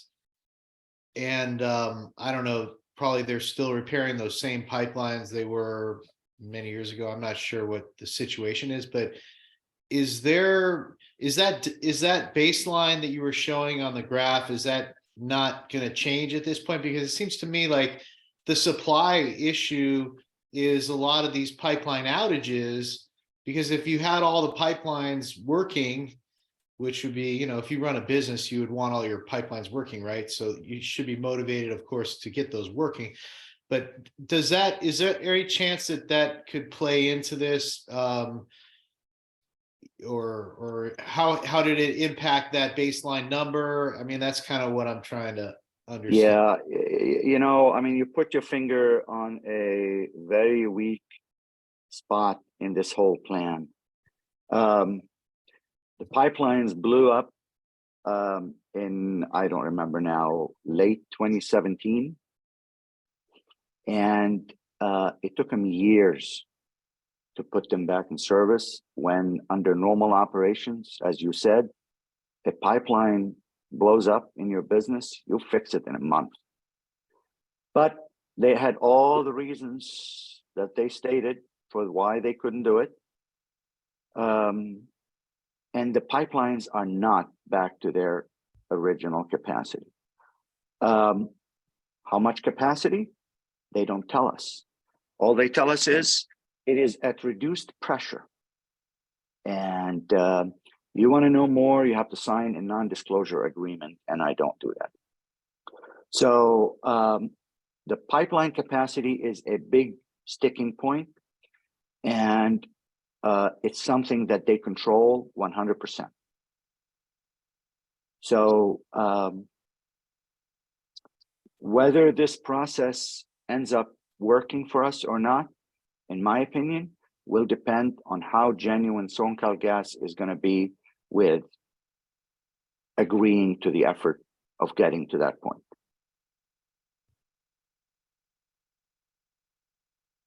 Thank you, Jason.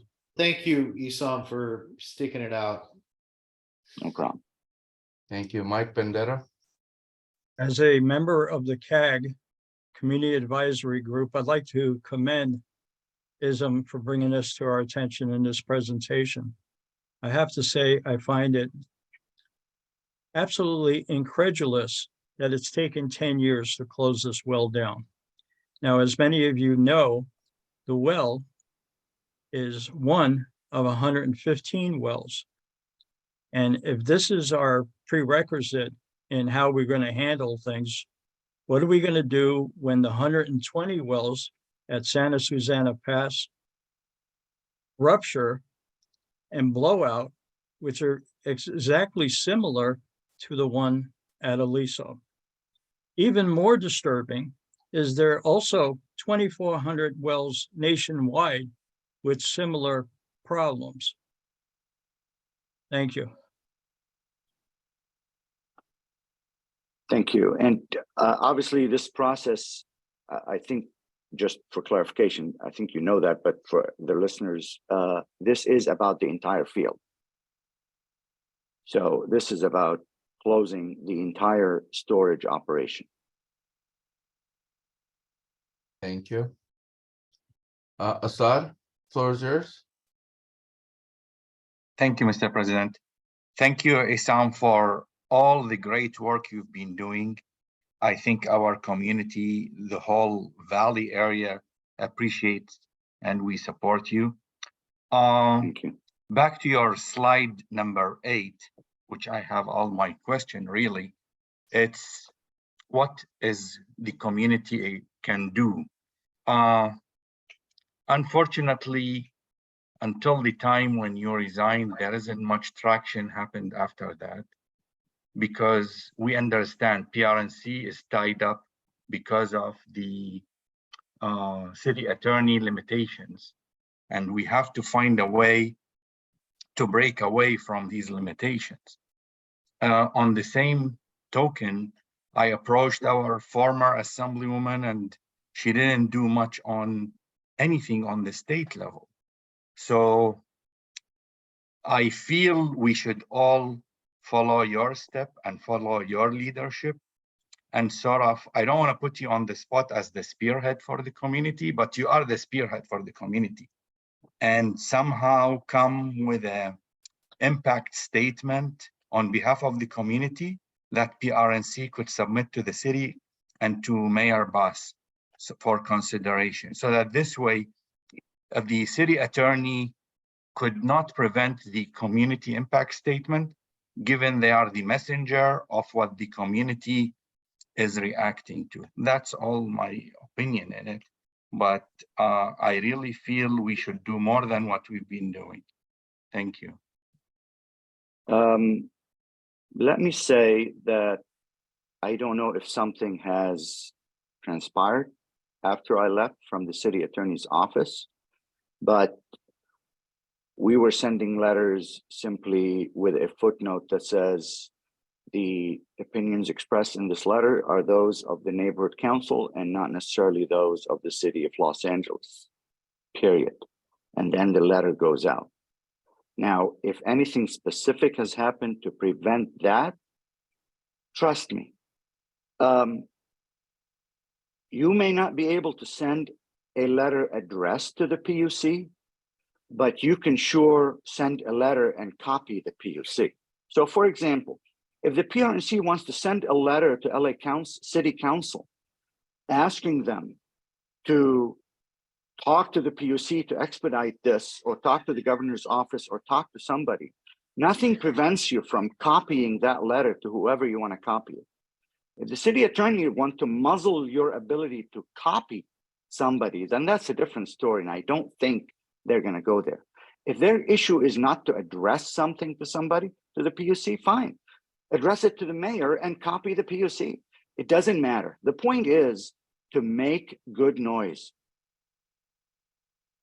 Make good noise. And the community very much. members, the more voices are more important than a single spearhead. They have to understand that there is a community swell behind this desire to close. It is not this one guy who's angry. So no, a lot can be done. You just got to be angry, and you just got to work through the system, make good noise. I love that approach. I totally love the approach you just mentioned, Isam. Thank you. Sure. Julie, floor is yours. Isam, it's so good to see you. Good. And Good to hear you. I also want to compliment you. I didn't even know you were doing all of this. It was as if with COVID, you disappeared and we never heard or saw you again. And I didn't realize what you've been doing. And you are so highly commended for taking so much of your time and energy to save us. That's what you're doing. Thank you. My question is, you said there are 5 commissioners that will make the final decision. Do you know their names, or can you tell us who they are? Or I just sure. I mean, and are they all appointed by Newsom? They are. Let me see. And who are they affiliated with? That's really what I want to know. You know, they're not. Affiliation is not how it works there. Frankly, most of them are had previous appointments, whether in the governor's office, or you know, have been with him for before. Or for example, a woman was just recently appointed to the commission. One commissioner retired, Cliff Rechtschaffen. Frankly, he's the only one who's still left over from the day I started this, and I owe him the fact that he opened the governor's office and asked other agencies to come and meet on that first time in Sacramento. So, but he has retired. He's been replaced by a woman who was a commissioner of the Energy Commission. So these are folks that have long government experience working on administrative matters like these. And that's what they do. Right now, the commission president is a woman named Alice Reynolds. She was the senior energy advisor to Newsom, and was appointed to the commission as the commission president at the beginning of 2022. So the other ones, you'll find their names on the CPUC. You know, they're good people. They're trying to navigate. Frankly, you know, for us, this is the biggest thing, but for them, it's gas, power and power outages, wildfires and effects on power,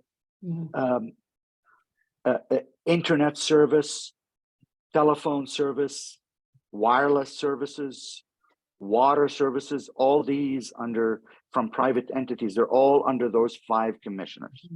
And so they have a lot of staff that work on these things. And frankly, that's where things mostly happen, at the staff level. And they go up to the commissioners to have a policy vote. Are they, when I say independent, are any of them from the energy businesses, gas companies, etc.? I I don't know. Their bios are on the website and they are open about them. There could be someone who may have been a long-term, an employee of PG&E in the past. I just don't know. I see. Okay, and the discussion on the PRNC sending letters to city council, to the county board of supervisors, to the new mayor, that's a possibility. Maybe it needs to be refreshed again to remind them. Yes, and I think Gabriel heard it. They can work on it and you can copy anybody you want. That would be very good. Thank you. Mhm. Thank you, Julie. Ellen, floor is yours.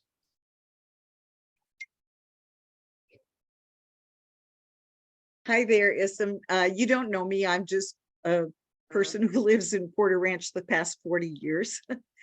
And I want to say thank you very much because you really have put a lot of effort into this and it's very much appreciated. I am glad I stuck around for, this part of the meeting was what I was waiting for, is Aliso Canyon.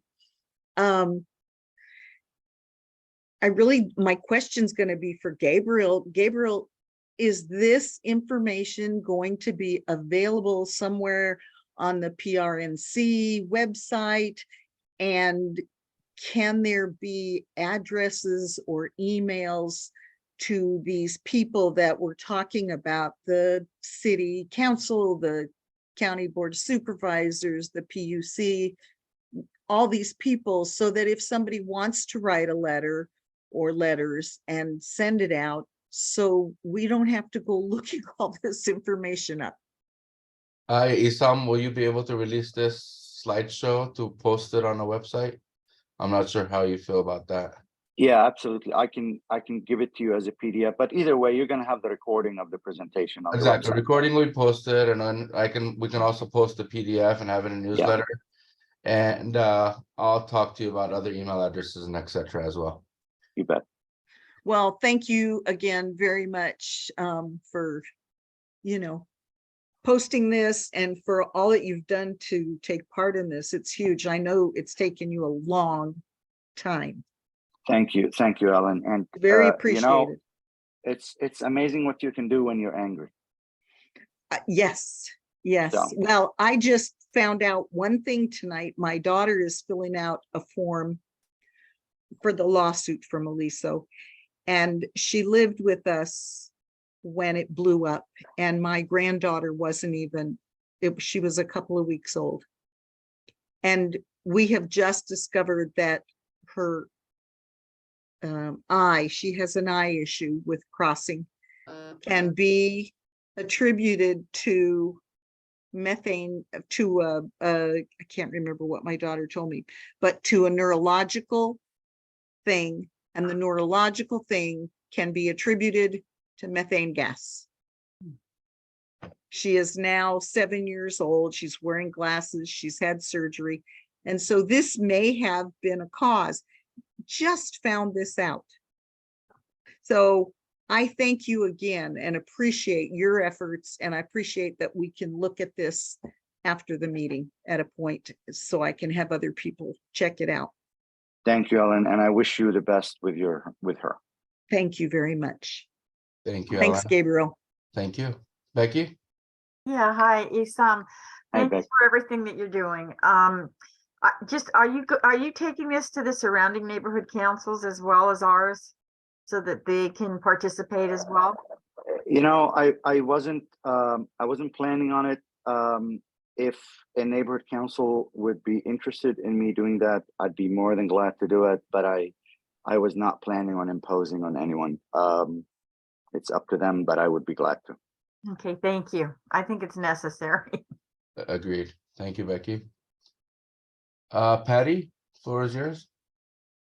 Thank you. Thank you. I want to echo what everyone else has been saying, that and let people know that you are the only party that seems to bring up the health and safety risks.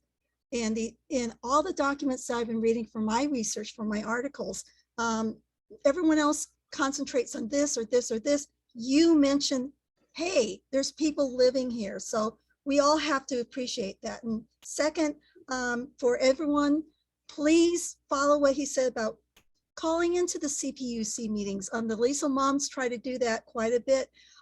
They take all callers. They don't cut it off after 30 or 40 minutes like the county and the city do.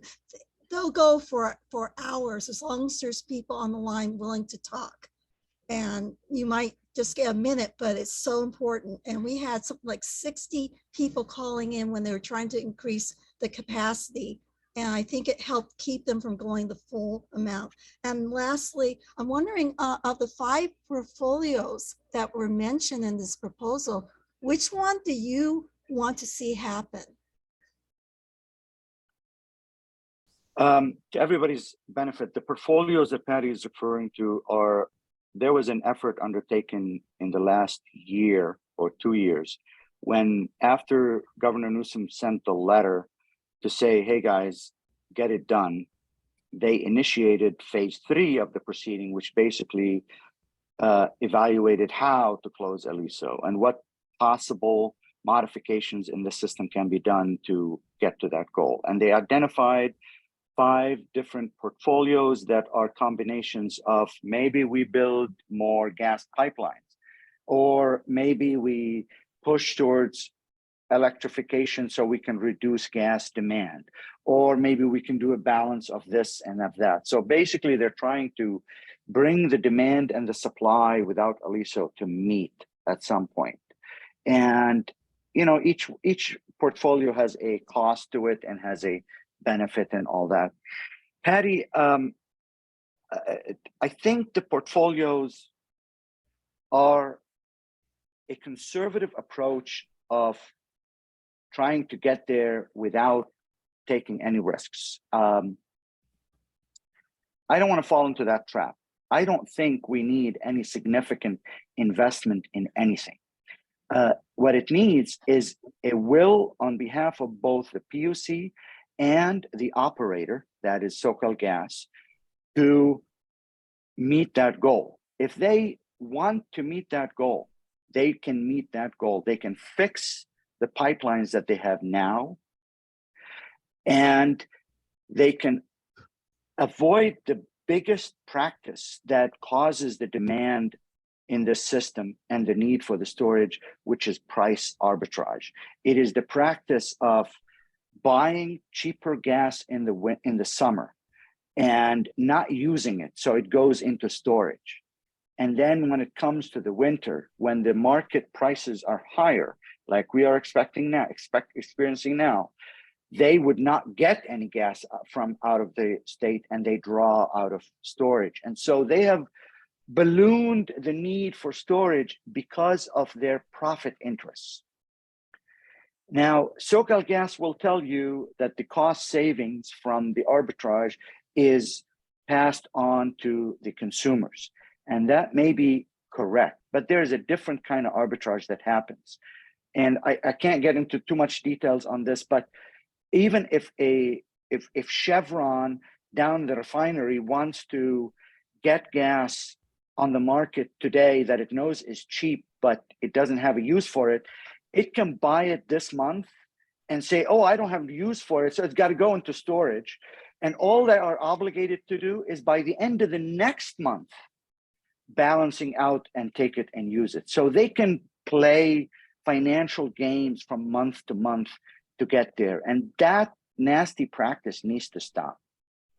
And so if everybody is balanced on the goal, we don't need to make any portfolio changes. And that's why I'm not commenting on the portfolios whatsoever. Good, thanks. Thank you, Sam. Jane, floor is yours.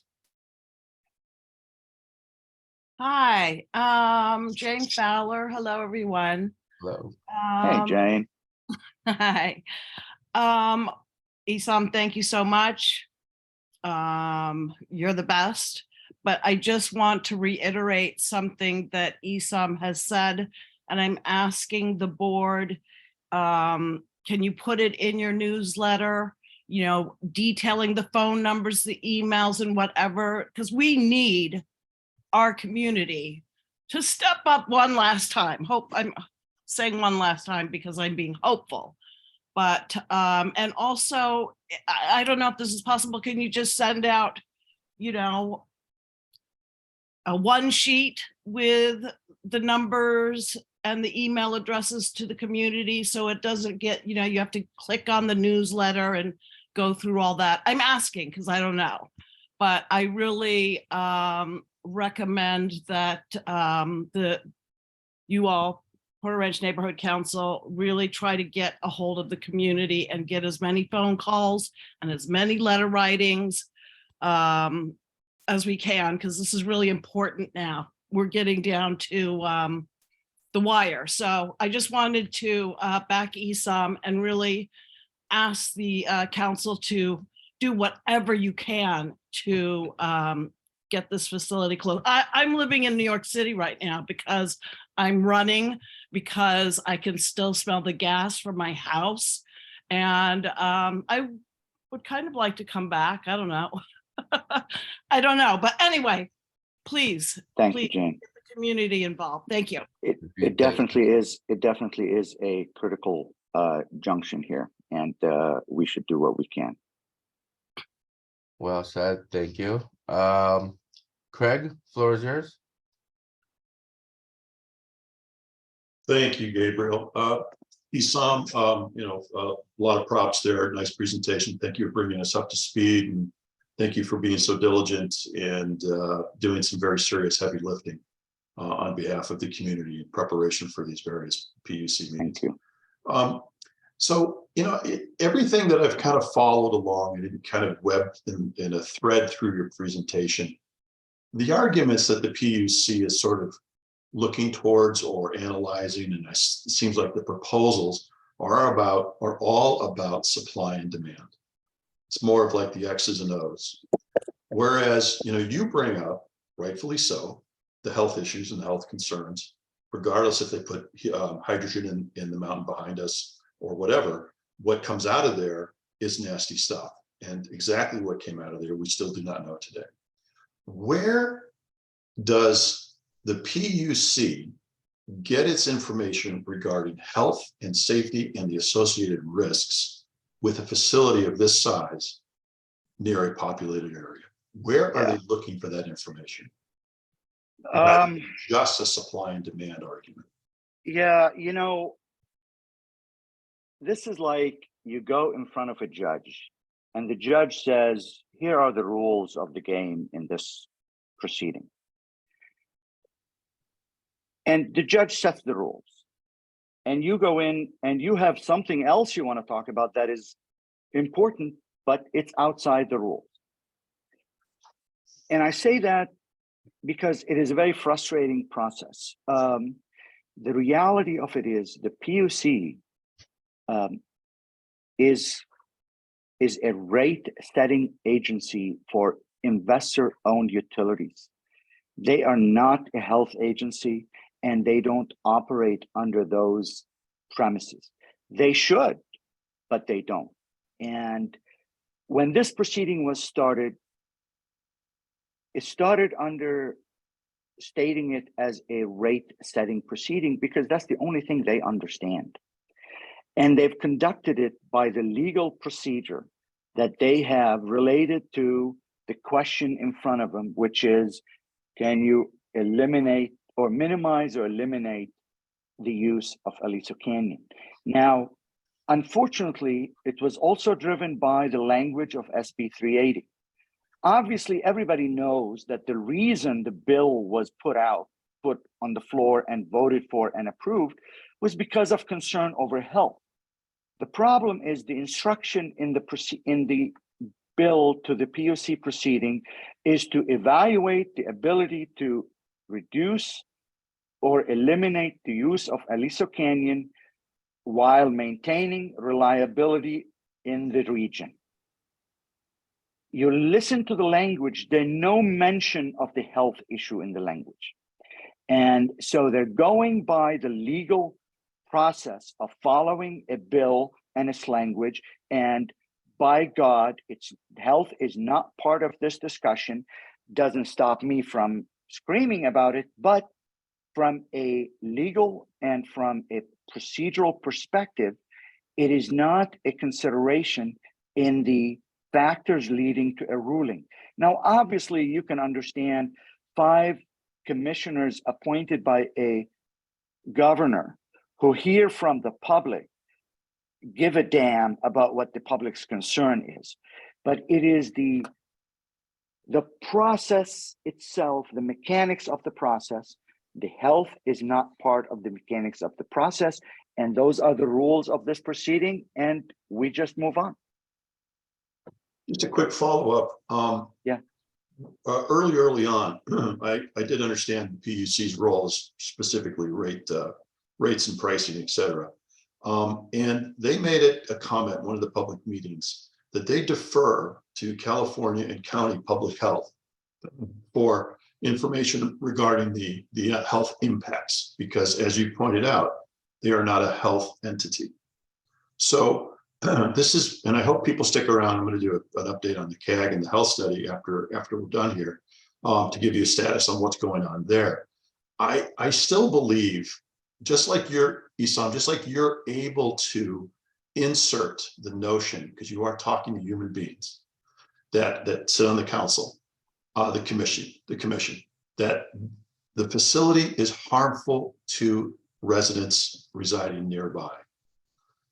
I thank you for articulating why health hasn't been more of a discussion, but I would have to believe that these human people could be influenced if it's demonstrated that the health ramifications from the facility, the way it's operated, and the benzene that comes out of there, and all the other toxins that come out of there. So I remain open-minded and hopeful that we can present findings in the future that can accelerate or entice a closure by the 2027 proposed deadline. Could you support that? Well, as you said, they are human beings and they absolutely care about that. And that should always be put in front and center by every member of the community or any organization that's speaking on the behalf of the community. Just because it is not considered in the legal process of making a ruling does not mean that it cannot be put on the record. So absolutely anything that provides meaningful information to members of the commission that would allow them to think about the implication of this decision from the perspective of public health.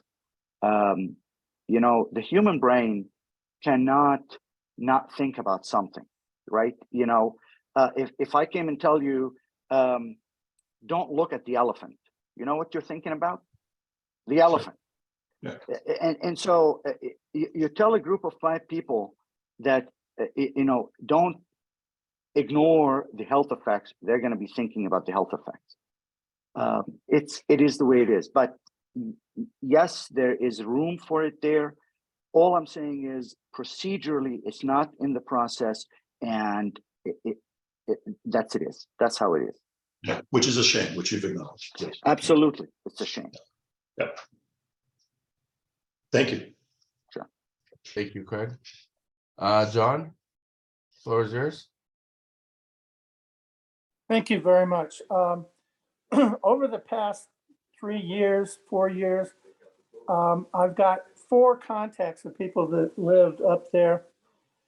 First 2, one was my boss and the other was a friend.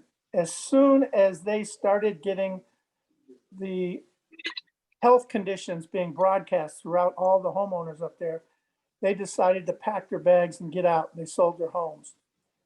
The next 2 were people that came in and bought homes, not the same homes, but bought homes up there, people who have left. And through my questions, they were scratching their head and saying, why are you asking me all these questions about health? And if I get notice in this, they have, when they went and looked at homes, the particular agents that are selling the homes were not telling them what was going on there. So we have like a second wave that's coming into this. And my question to them is, had they received any money? And they said, no, why? So when I hear this, and I keep thinking this is a secondary effect of people being sick, is when they leave, and if it is indeed the cause of the gas leak, then those people coming in and buying those homes and moving in were never told of the health situation that's up there. Now they live up there right now. And as a result of me informing them of that, they are keenly aware of the health situation and they're checking into whether they want to continue there or not. But they are indeed concerned that the real estate people didn't tell them what's been going on for the past 8 years, 9 years, etc. Thank you. Thank you. Thank you. Lori, you have another question? First, I want to, along with many others, commend Esam on his dedication and all the countless hours he spent on trying to get Aliso Canyon shut down. And I don't know if people attending the meeting are aware that he flies back and forth to Sacramento for meetings on his own dime. So he is so much to be commended. I actually don't have a question for Esam, but it's a comment for the board. I know you can't really answer questions, but I know at one time for years after the blowout, there were specific board members and committees that were dedicated to Aliso Canyon.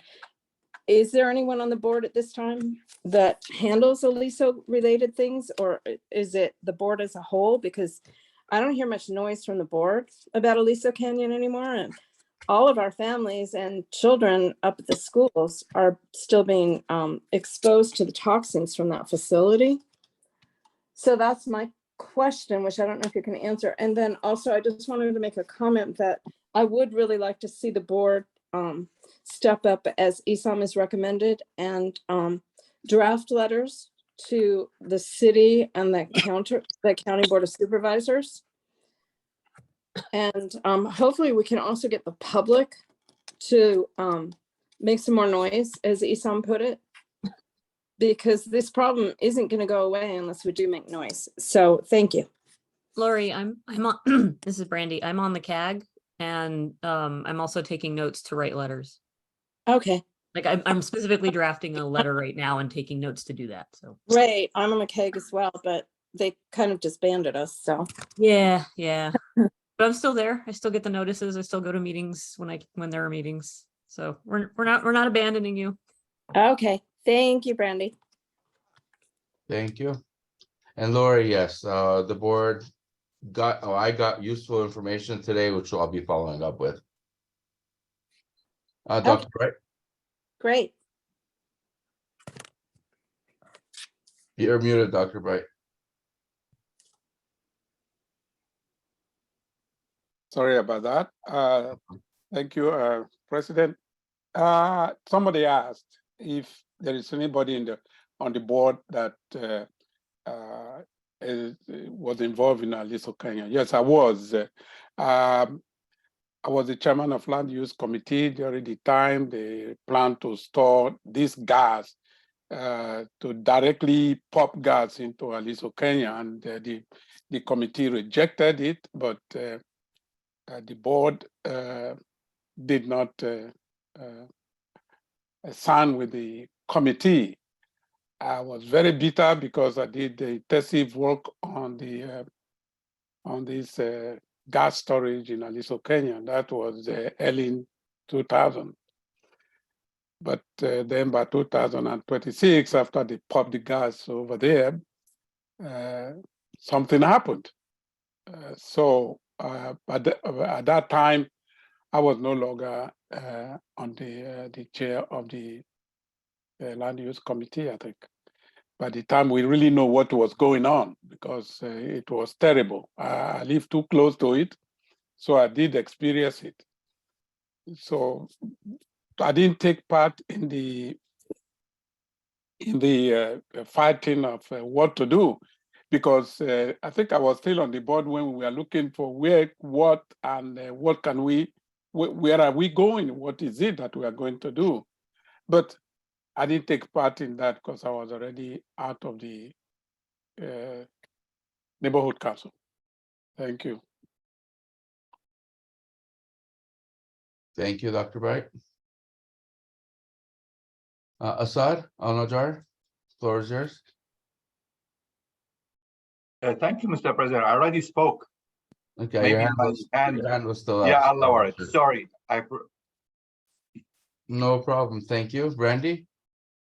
Yeah, I want to make a motion that the PRNC create a small task force to work on letters involving this issue to the city council, to county, to anybody we can, CCing public utilities, anybody else, and just work on this in general. Thank you, I Brandy. second it. I second it.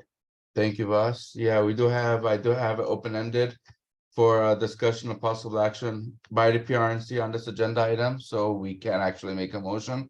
Yep, that's why I did it. Exactly. Let me ask and see if there are any further questions. Any further questions from the public or the board? I'm willing to head the task force so that other people don't have to, but anybody who wants to be on it, that, within our Brown Act allowances. Gotcha. I will definitely work with you, Brandy. Excellent. All right, with no further questions, let's call the vote, I guess. I'm okay with calling a vote. 1 second. Gabriel, who seconded it? Voss I made, second. Voss seconded it. Brandy was. Oh, gotcha. You want to Okay. read? You want to read the motion again, Brandy? Rewind. Or the note taker especially, because that motion probably caught her off guard completely. Yeah. The motion for the PRNC to create a small temporary task force to tackle letter writing and any other necessary tasks involving in response to attempting to shut down Aliso Canyon through the PUC. Brandy, if I may, Brandy, Please, I'm losing the thread. Go we ahead. don't really have task forces here. I think it would be an ad hoc committee. Okay, that's a better way of putting ad hoc committee. So motion for PRNC to create a ad hoc committee to write letters in response to further. Action. I Further think just action to, I against- think, I'm sorry, I should have raised my hand. Go ahead. To Well, form a task force, I don't think that we have to go further than that. We create committees, ad hoc committee Right, on Aliso Canyon, period. exactly, yeah. Okay, yeah, we can just do it only. It's nice and simple and Ad hoc committee on Aliso Canyon, period. doesn't limit us. Perfect. Yep, I'm all for that. And Voss made the second on that. Are you still seconding that, or I'll second it? Voss, are you Voss, are okay you with? still seconding Yeah, I it? seconded that. Yeah, I second that. Yeah. Okay, Okay, Becky, you want to call the vote? yeah, hold on, I'm not quite sure what the exact motion is. I know Voss seconded it, but could you repeat the motion? Yeah, so now we've amended a little bit. So the motion is to create an ad hoc committee on Aliso Canyon, Perfect, much more simplified. good job. Because I said something and I'm like, crap, I don't And remember I got exactly it. what I worded. Okay, I'll call for the vote. Bright Erics, Yes. okay. David Balin, I'm going to say yes, but I agree with you, Becky. As an ad hoc committee, there should be no motion and we do not have to vote on it. It can be initiated by the president, Gabriel. Thank you. Thank you, David. What animals should not be kept in zoos? is that a yes or a no? It's a yes. Okay. Once again, it was a yes, but I was agreeing with you. Oh, thank you. I'm not used to that. Hilda Sarkeesian, Yes. Jason Hector, Yes. Luis Ramirez, absent. Becky Levesque is a yes. Brandy Grace, Yes, and I agree with David. I just want to say I think it's nicer when we vote. yeah, I do too. Hold on a second. Boss Singh, Yes. Okay, and Christine is absent and Gabriel Conley. Yes, and you, Okay, Miss motion Jennifer. passes. Isam, can I invite you, Eight to join, yeses and 3 absent. even if temporarily, to walk through your stuff again? I'm sorry, I didn't hear. Can I invite you to join us on working on letters for the city council and PUC based off of your information? I have to be careful because I'm a party in the proceeding. Okay. We can talk. Okay. So that's not a problem, but I need to be careful as to what my role is. Got it. We will Yeah. make sure we do not We will cross the talk. line. Yeah. Excellent. Thank you. Thank you, Brandy. Thank you, Isam. Once again, Isam, thank you for the wonderful presentation. And No hopefully problem. you've woken up the many entities, including the PRNC, to take further action on such an important topic. I have a And- question. Yes, Becky. If Brandy's gonna head this committee, do we need a motion for that? No, we're good. Okay.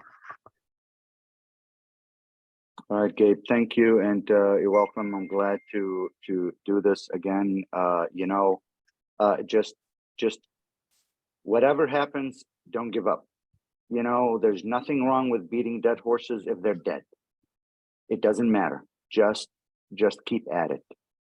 Just Winston keep at it. Churchill. Just Never keep at quit. it. Well I'll said. just leave you with this. Excellent statement. Thank you. Thank you, Isam. All once right. again. I really Thank you, appreciate it. guys, and good luck. Thank you. You're gonna stick around? I'm sticking around. Awesome. Looking forward. All right, next agenda item is updates from Craig Galante regarding the status of CAG with possible discussion of board action. But you got to take me off the panel, Gabe. I will right now. Okay. Let me do the switch.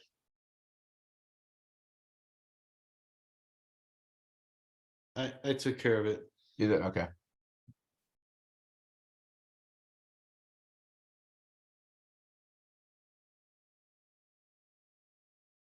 Hi, everyone. I had to, there's a pause between when you join as a panelist. So, Yep. and Gabe, I will like to share a screen and You give a go ahead. brief You're presentation. out there. There we go. Okay, so you can, and let's see if it's still working. Yeah, it is. All right. There we go. So hi, everyone. Thank you, Gabe. So as I've done in the past, a quick update on what's happening from the CAG's perspective. So like you just saw, we're going to do a quick timeline.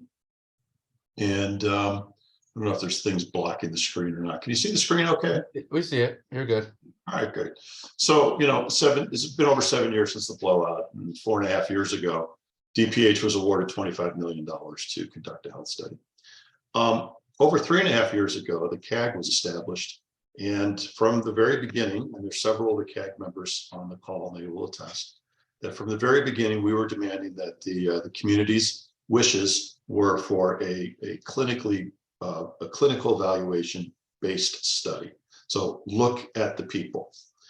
15 months ago, DPH stopped having open meetings that had public comment during the CAG meetings. And then 12 months ago, the CAG has stopped meeting with DPH. They just stopped holding meetings. They claimed it was during the RFP draft period and the submissions of proposals. 9 months ago, 2 research candidates submitted applications to DPH. And I was very, very concerned when I understood there was only 2, because DPH claimed, and they were very proud of it, of how they chopped this around on a global basis. So the biggest blowout in US history, yet it only attracted 2 research entities. That gives me great pause and wants me to look at the entire process and why the County of Los Angeles has this little credibility with the global researchers in such an environmental impact. Again, largest blowout in US, potentially global history. 2 months ago, UCLA, which wasn't surprising to the CAG because there is a very cozy relationship with DPH and UCLA. Good, bad, and different, I don't have enough information to say, but they do have a cozy relationship. But why hasn't the study begun? Well, I certainly would like to tell you, and I'm sure you're interested, but DPH last month unilaterally dismissed the CAG. Didn't talk to us about it, didn't ask us our opinion, didn't do exit interviews, didn't say what worked, what didn't work. Said, thank you, you guys are done. That's it, no discussion. It was a unilateral choice. At the same time, DPH has passed the baton figuratively onto UCLA, but not completely. DPH will still oversee everything that the study does along with the SOC, because that was part of the arrangement that was in the consent decree. And we've had this conversation many times. We made it very clear, not only the CAG, but the community, members on the PRNC, et cetera, made it very clear what the community medically needed and morally deserved in the health study. And because of the concerns we all had, and I don't need to beat this up too much because we reviewed this almost every meeting, we still don't know the chemical list, right? And the air monitoring that was done in and around the blowout was determined not suitable to do a proper health risk assessment. So we always, in the CAG, we always were pushing very hard to the SOC and DPH, and we want to have a conversation with UCLA, but you can't do this on what was in the air because the information is flawed. So as we talk about a lot, and Brandy uses this phrase a lot, and computer science people use this a lot, business analysis, garbage in, garbage out. We all use that term, and that's what we're faced with. But DPH has also failed to follow up on the ongoing concerns the communities had. We never really got to the bottom of what those fugitive emission fires were after the October 19 fires, and then it was that just from the ground there was this flame of burning oils, et cetera. And it just corresponds to this field is leaking because the GIS HEAL study way back shortly after the blowout confirmed there are fugitive emissions being emitted from this field. This is a dangerous field. We also raised concerns about the radiation that was found up at Aliso, but yet nothing was done here to evaluate what's in the community. However, last Monday, there was an initial meeting that DPH talked about a plan to evaluate the community for radiation. Why DPH is doing this and not deferring it to UCLA as part of the health study gives me great pause, and I was not able to get a clear answer on that on last Monday night's presentation. Were any of the board members there? No, DPH has been ignoring me completely after they mentioned the potential community conversation regarding radiation back in October. Since October, they've avoided speaking with me regarding the radiation. Well, let me very, very briefly, and I know there's some others, Patty was on the call, and I think Lori, and they can chime in as well. But you couldn't help but notice what is often referred to as a confirmation bias. And what I mean by that is they are going into this study with the expectation of finding nothing, which I found very odd and puzzling to hear from a professional researcher. You don't say that. You say, we're going to investigate, this is the methodology we're going to use, and we're going to report back what we find. You don't say, oh, we don't think there's anything there you can worry about. We're not even concerned, but we're going to follow up because the community asked us to. Really? What changed? All of a sudden now you're doing it? You know, I got to be careful of pronouns. We all should be careful of pronouns. DPH has had a long history of don't look, don't find. So why are they doing the radiation testing and evaluation in the community when UCLA has been appointed as the researcher? We need answers to these sorts of questions. At least I think we deserve answers. So we still don't know what we were exposed to. That's the bottom line. It's over 7 years later. So why is clinical evaluations necessary? Because we must look at the unknowns and knowns that we were exposed to. And they also, you can look up this much benzene will have this impact on you.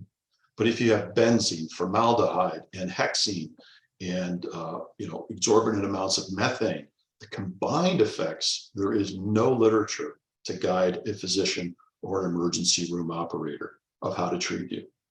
So there's no way that they can, that an examination of what's in the air that we are exposed to could dictate what the implications are to our medium and long-term health. To properly and scientifically evaluate the implications of the exposure, the study should primarily investigate looking at us. However, DPH's RFP for $25 million, right, specifically said it does not require clinical evaluations, despite the communities and the CAG's insistence that it have a primarily clinical aspect to it, and secondarily, they can look at other aspects, perhaps air monitoring or other things like that. But look at the people. So why would you not want to do clinical evaluations? You don't want to really understand the impacts. You want to have the shadow of doubt.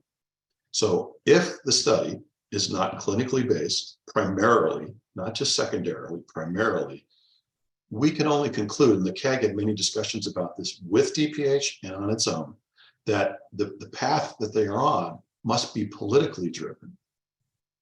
And it's intended to whitewash the short and long-term health impacts of the worst methane polytoxin release in US history. Think of that. They're trying to whitewash it, simplify it, underestimate the health implications. And this appears to be completely orchestrated by politically captured DPH because they've moved away from the science and they're dealing more in the political realms. Why isn't the PUC chiefly focused on the health impacts? Because it's easy that way. They can argue supply and demand. They don't have to get into the health issues. And I applaud Esam for everything that he's doing. But I think the key anchor to bring about an impetus to close this wretched facility that's in our neighborhoods is the health and injury risks that have already happened. Because we all know people with cancer in our neighborhood, and there just seems to be a propensity of injury that a health study done properly should evaluate and illuminate. Now look, if it finds that we're all really great shape, great, fantastic. We can take a deep sigh of relief, right? But if it keeps getting covered up, then there is no impetus other than the X's and O's and supply and demand for the future of Aliso Canyon. And you guys, if you're paying attention, and Esam can tell you in great detail that SoCal Gas and the others that want to profit from Aliso Canyon will go out of their way to demonstrate that the supply that Aliso provides is absolutely necessary, even when it's not. What's next? I believe with the abandonment of the CAG, that the community still needs a strong voice in the future of the health setting. Now, I have read some, not all, of the scope of work that was part of the accepted proposal from UCLA. And it implies that a CAB, not a CAG, a CAB, a community advisory board, will be established. I haven't heard word one, and it's been over 2 months of their anointment as the researcher. So, you know, if you believe the community needs to wake up, the elected, have a face and a name to the researchers that are supposedly looking out of our best interests, then the community needs to have a strong voice in how the study goes. That's in my opinion. I would hope you share that opinion. So I'm really done with my presentation, opening it up for Q&A. And I just threw up some bullet points here as strictly suggestions and opportunity to discuss actions that the PRNC might want to take. Discuss how you want the boards to be involved in the health study. I think the motion that's already been voted on is a very good placeholder for this. I think at a minimum, this is my suggestion, you know, it's open for discussion, obviously, is to communicate with UCLA and make it very well known, again, my suggestion, that there are elected representation from the community and not unilaterally appointed members that UCLA or DPH handpicks. Don't let that happen. Thank you. Happy to answer any questions. Randy? I'm very sorry. This isn't actually a direct question for you, Craig, but thank you for all of your reports. Is anybody else getting clips of random inappropriate audio through Zoom? No, Okay, I'm gonna reboot my computer and come back into the meeting because I think I'm being targeted. you got it. We're here for you. For attendees, I got Patty. Floor is yours. Thank you. Yeah, I was at Monday's meeting and heard the BS stuff, and my question was read, but only part of it was that about how can they keep saying on their slides that there's no community harm because they don't know the levels yet. And the response was, oh, well, we know there's not going to be these strong levels. And my second part, which was not read, was that about Dr. Reagan, as you all remember, he kept saying, oh, there's no harm, and then finally had to admit that yeah, we were harmed. So I think whoever was giving that presentation did not know that we are a very informed community, and we were not being snookered, and of course some of us were commenting to each other separately on Facebook and whatever, text, that we weren't buying this. But and about the exit interviews, that's right. Only one of us who left months ago was given the opportunity for an exit interview. But I have a feeling they wouldn't want to know what I would say to them in an exit interview. So, and some of us other people on the CAG. Yeah, I mean, it as a best practice, you always do a postmortem. You always do, because there's opportunities to improve. I still have a nice binder from it.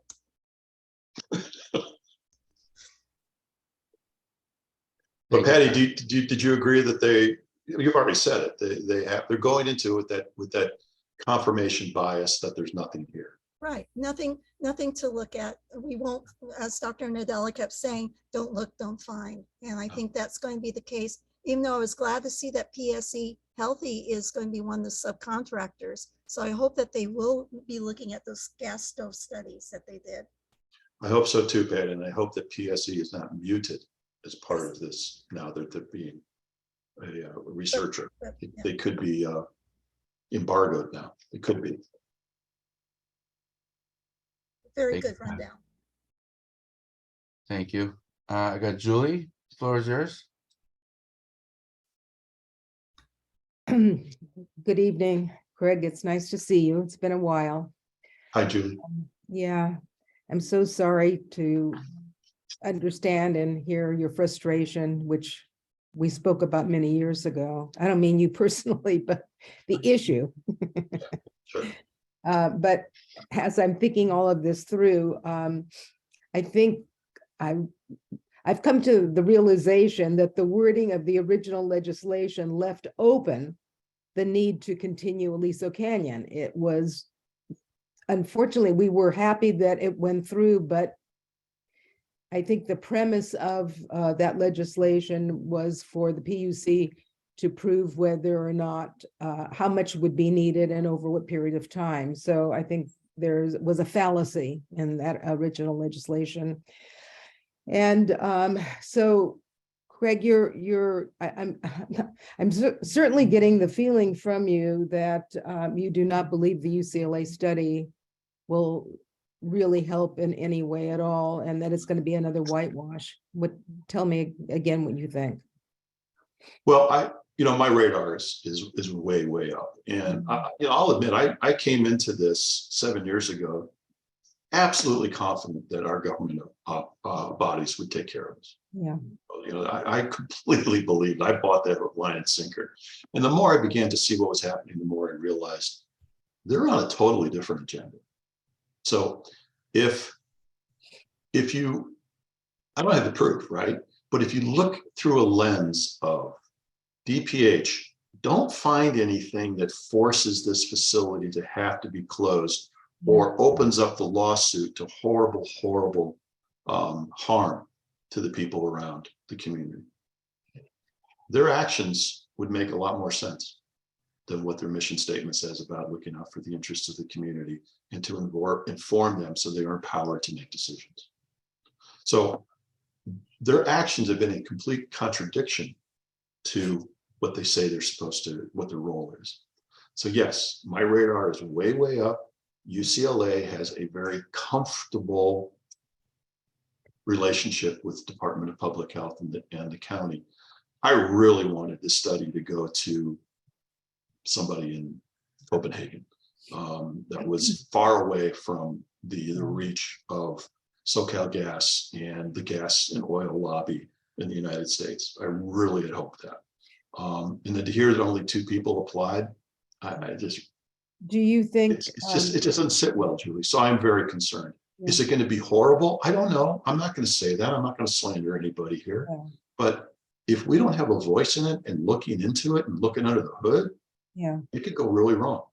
Do you think the focus of the study is so narrow, done purposely, so that the real results of things that we've been waiting to see and hear and know about will never come to fruition because it's too narrow?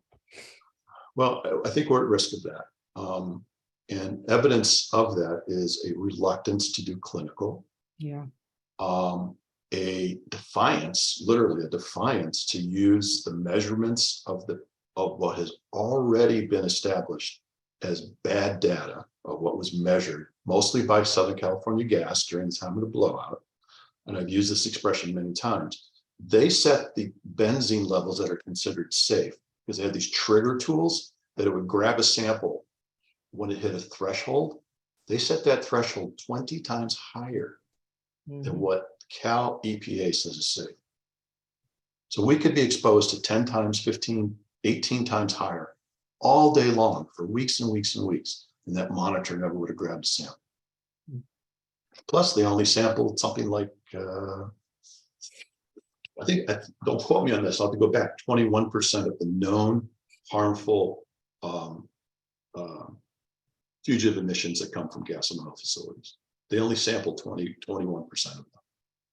So that's my concern, Julie. If you want to sweep it under the rug, don't do clinical or don't do it very deeply and rely on flawed data to come to inconclusive conclusions and say, we need more study.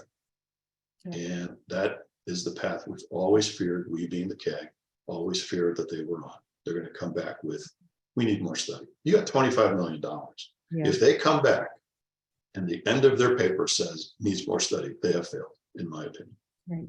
Thank you. Mhm. Thank you, Julie. Thank you, Craig. I don't see any further questions. Keep your radar up always, like you stated. And now that we have an ad hoc committee, we can funnel all the letters, etc., through the ad hoc committee. And ad hoc committee. Can I ask if the board supports letter writing on the health study and to UCLA? Can we at least maybe a show of hands? Just, and I'm happy to help you guys. I am personally interested, 100%. I'm not sure where the rest of the board stands. If they want to say anything or not, but I am interested in taking the next level.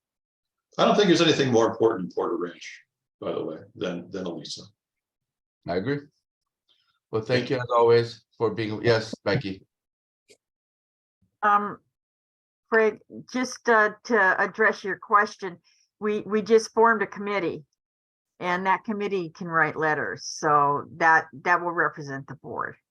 Yeah, I was just asking what the appetite was. Yeah, okay. Dr. Bright? Can't hear you, muted. I do this all the time. I just want to say I want to be a part of that committee. Great. Thank you, Dr. Wright. And we got one more hand up. John, floor is yours. Thank you. If I may recommend that you consider somehow reaching out to the real estate people up there, that they need to be more transparent about what's going on. These people are buying houses up there with no word whatsoever about their health and being in that environment. Thank you. Thank you, John. Right. Perfect. With no further questions, thank you, Craig, and we'll definitely stay in touch as always. Thank you, Gabriel. Thank you. And thank you, and we'll talk to you soon. I appreciate it. Let's go to number 14, updates regarding community air monitoring. Is Don is here. Don, if you can give us a quick, I guess let him come in first. He might be in transfer.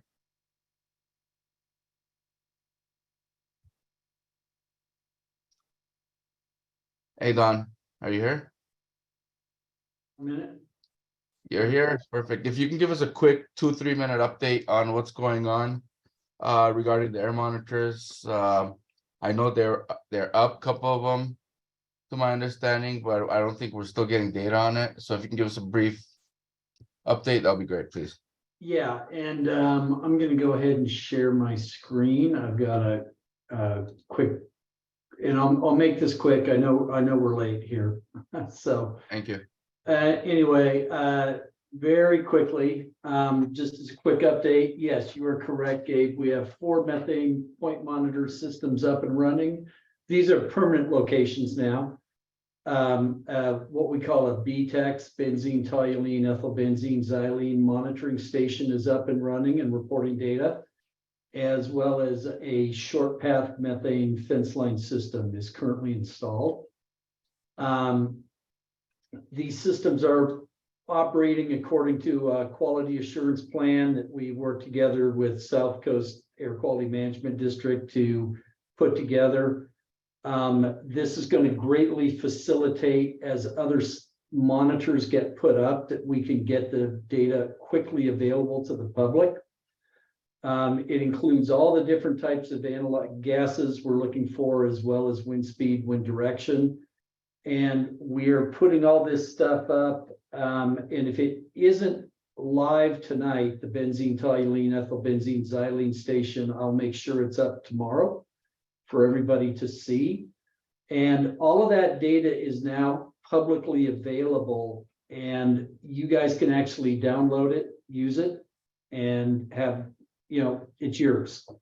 And just to make sure everybody understands, this data is not going to the air district and then coming back out. This is the actual real-time data from the monitors themselves.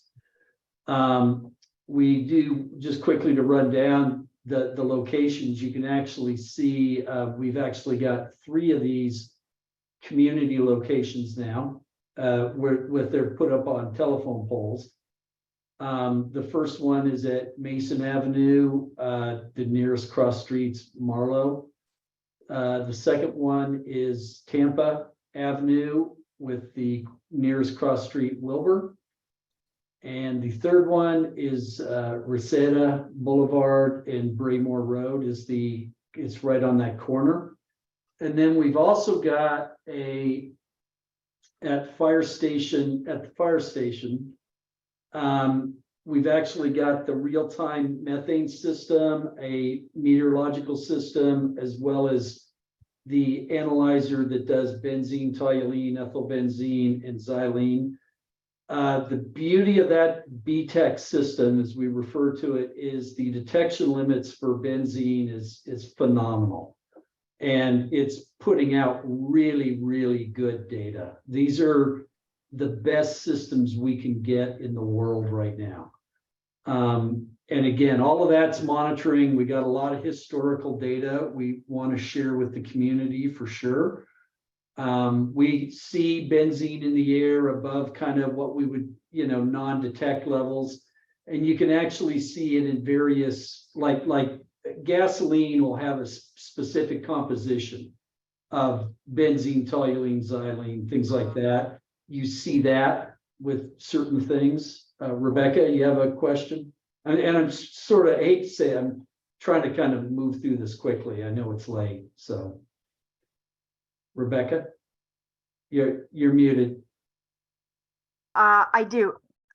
Is that what it looks like? The picture on the screen? And you said Wilbur and Rinaldi. I haven't seen that on Wilbur and Rinaldi. Where exactly is it in someone's backyard or? Well, no, this is actually at the fire station. Okay, where's the one on Wilbur and Rinaldi? Because I don't see anything like that. Yeah, no, what you will see there, and I can't go back. Those are actually ones that are on telephone poles. What do those look like? let me figure out a way to go back. That's okay. There we Just, go. There it is. Okay. So if well, you see, the thing is that our screen's blocking it. We can't see gotcha. it. How do I make, there we go. It's on the, We'll move you over here. Okay. So they're sitting on the top of these telephone poles. At the very, very top, that's a methane air monitoring system along with a weather station. is it on the north? What part of Rinaldi and Wilbur? The northwest, northeast, southeast, southwest? Let's see if I can go back again. Hold on a minute. Oh, for God's sakes. Because I'm on the webpage right now. I only see 2 of them up and running. One looks like by the fire station and one looks like possibly Reseda. Yeah, I'll make sure all of these are showing up on the website by tomorrow for sure. Okay, They're all also, there. a couple of days ago, when we had strong winds. It showed that we had 1 mile per hour winds when everything in Porter Ranch was flying away. Sure. And again, we're, Gabriel, is there any way that we could, because something's blocking, I don't know what it looks like. It's Nothing's blocking. blocking on my end. I don't know if how. What I'll else. send you a picture, not a problem. Keep Sure. going. yeah. So as I said, we're continuing to lay these things out as we get the site access to the places to locate the equipment. This last picture, this is the actual monitoring station that does the benzene, and it's at the fire station. And again, we've got really good data from that system showing up right now, and we'll make all of that public tomorrow.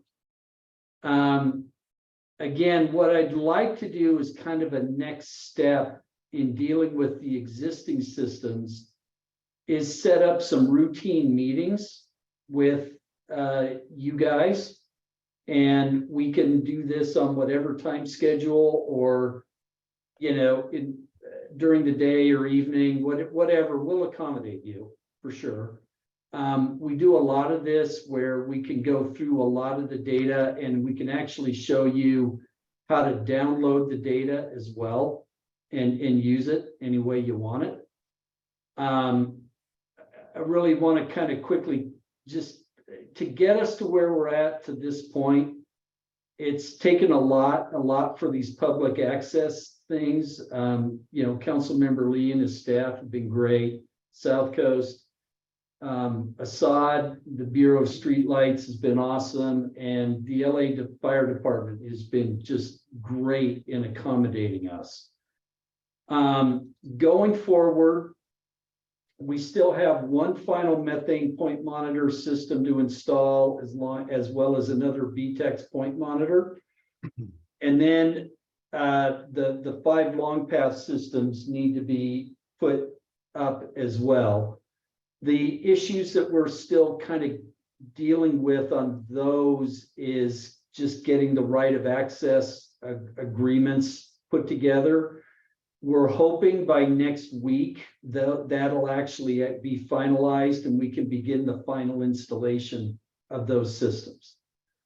And like I said, if you guys want to get a working group together to go through what issues you might have with, for example, the website, the real-time app, get updates, not monthly, but on a much quicker time frame on what things are going on and what things may be hanging up. And then also to look at the data. Please contact me so that we can set up a work group to do all that. Thank you. We do have a couple of questions real quick. John, floor is yours. Thank you. It'll be very fast. Go for On it. your picture, you showed the mounting of your monitor. You referred to that pole as a telephone pole. I might technically Sorry, correct. it's a street lamp post. It is I'm a sorry. street light. That makes a big difference to these folks that live in that area when you're talking about telephone poles. Thank Okay. you. Thank you, John. Ellen, floor is yours. Hi, thank you for all the information. What's the website? Let me, I don't have it right offhand. I'm sorry Okay. to be this unprepared. Y'all keep, Gabe, do you have it? I have it, but it does not allow me to post to my Q&A, but what I'm gonna do is post it in response to somebody's question. One second. Okay,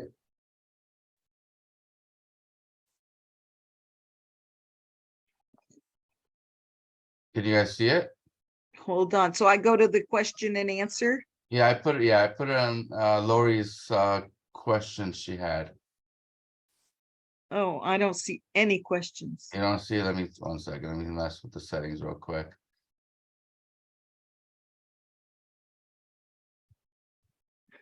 Can you see it now? Let me look again. No, it just says, welcome to Q&A. Questions you ask the host. All the way and on the bottom. I'm at the bottom. It says, who can see your question? Because I see Craig's comment and I see myself posting it too. Can you click on answered on top? Oh, look, Assad said, no, we can't see it. So see, he knows. That is weird. No, I see it there. It's under answered. Under Where's the- Q&A, answered, and then scroll down to the bottom. I see Craig and Gabriel. I don't think we're, well, yeah, and if you want, just send me a quick email and I'll get that to you. okay. Let me see if I can send it to you directly at least once. This is exactly why in person is much Well, better. I think it would. I think. Oh, we the ought to public put- is restricted from this question and answer. I've authorized for you guys to have access to it, so it should be available. Okay, so now let me look again. I'll pop it back up. I cannot see anything. It's I not think we there. need to put it on our website so that we can just refer people to Okay. Yep. NC.org. Sorry, but I do see It's it. not, It is it's there. not only you, Becky. It is just not coming up. okay. It's there. Go under Q&A, click on the Q&A, and then go under answered. There's 3 bars: open, answered, dismiss. Go under answered. Exactly. And then Unfortunately, the I know. public is still restricted, I believe. That's so weird. well, why don't we try and put it on our website, on our That it right there? Wait. I'm trying to You see are- where else. I'll use what's a whiteboard? It's a Alright, board you write on and you let's try erase. it. Let's try something. Hold on. Something new to try, right? Yeah. Hold Yeah, on. Hey, but then- Gabriel, good. You're sharing your screen. Can you see it? What can you see? I see white. All right. What screen? That's a good I start. see your whiteboard. Okay. you could paste it there, but who's going to be able to copy that down? Yeah, Oh, my idea is yeah. not working. Just, Why don't we send out a Facebook post? Yeah, and we'll do post something. it on our website. yeah, perfect. I see because it's huge. Oh, yeah. it's Thank you. non-trivial. Now I understand. We should create a small, easy URL for sure on it. Unless we have one I'm not aware of. There actually is one and I'll get that to you. Okay. All right, let's move on to Patty.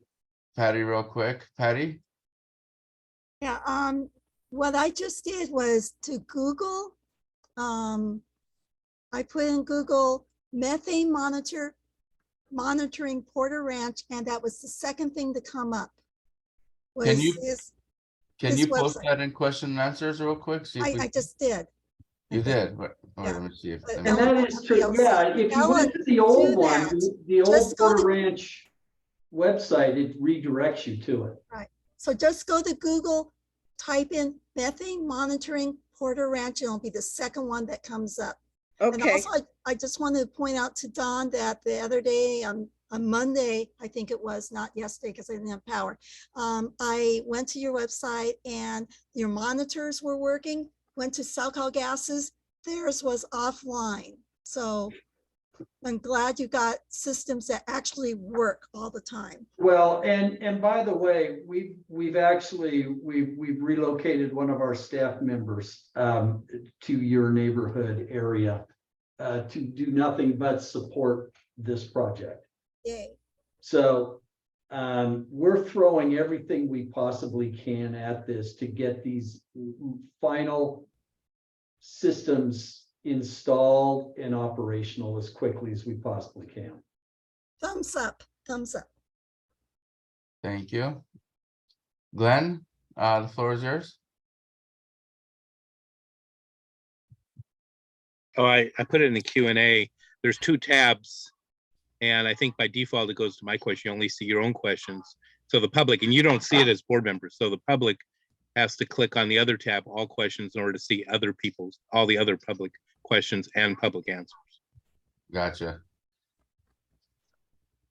Wish they made it such, simpler the better, right? They got to make it complicated. Again, guys, the one thing I really want to do is get you guys involved in looking at the data on a much more granular date, instead of just the website, but actually look at what's going on with the actual readings. Gotcha.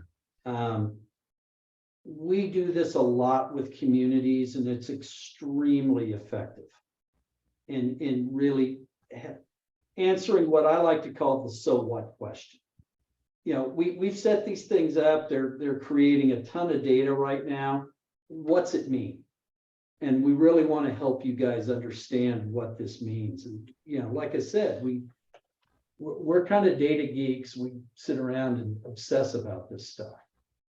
But I think you'll get a lot out of it, by us being able to show you guys this and then give you the ability to download the data yourself and use it. Don, what's a hard deadline that we will have this website working 100% to the full capacity without tweaking, unless, without hearing us to tweak if needed? Like, do you have a deadline for that?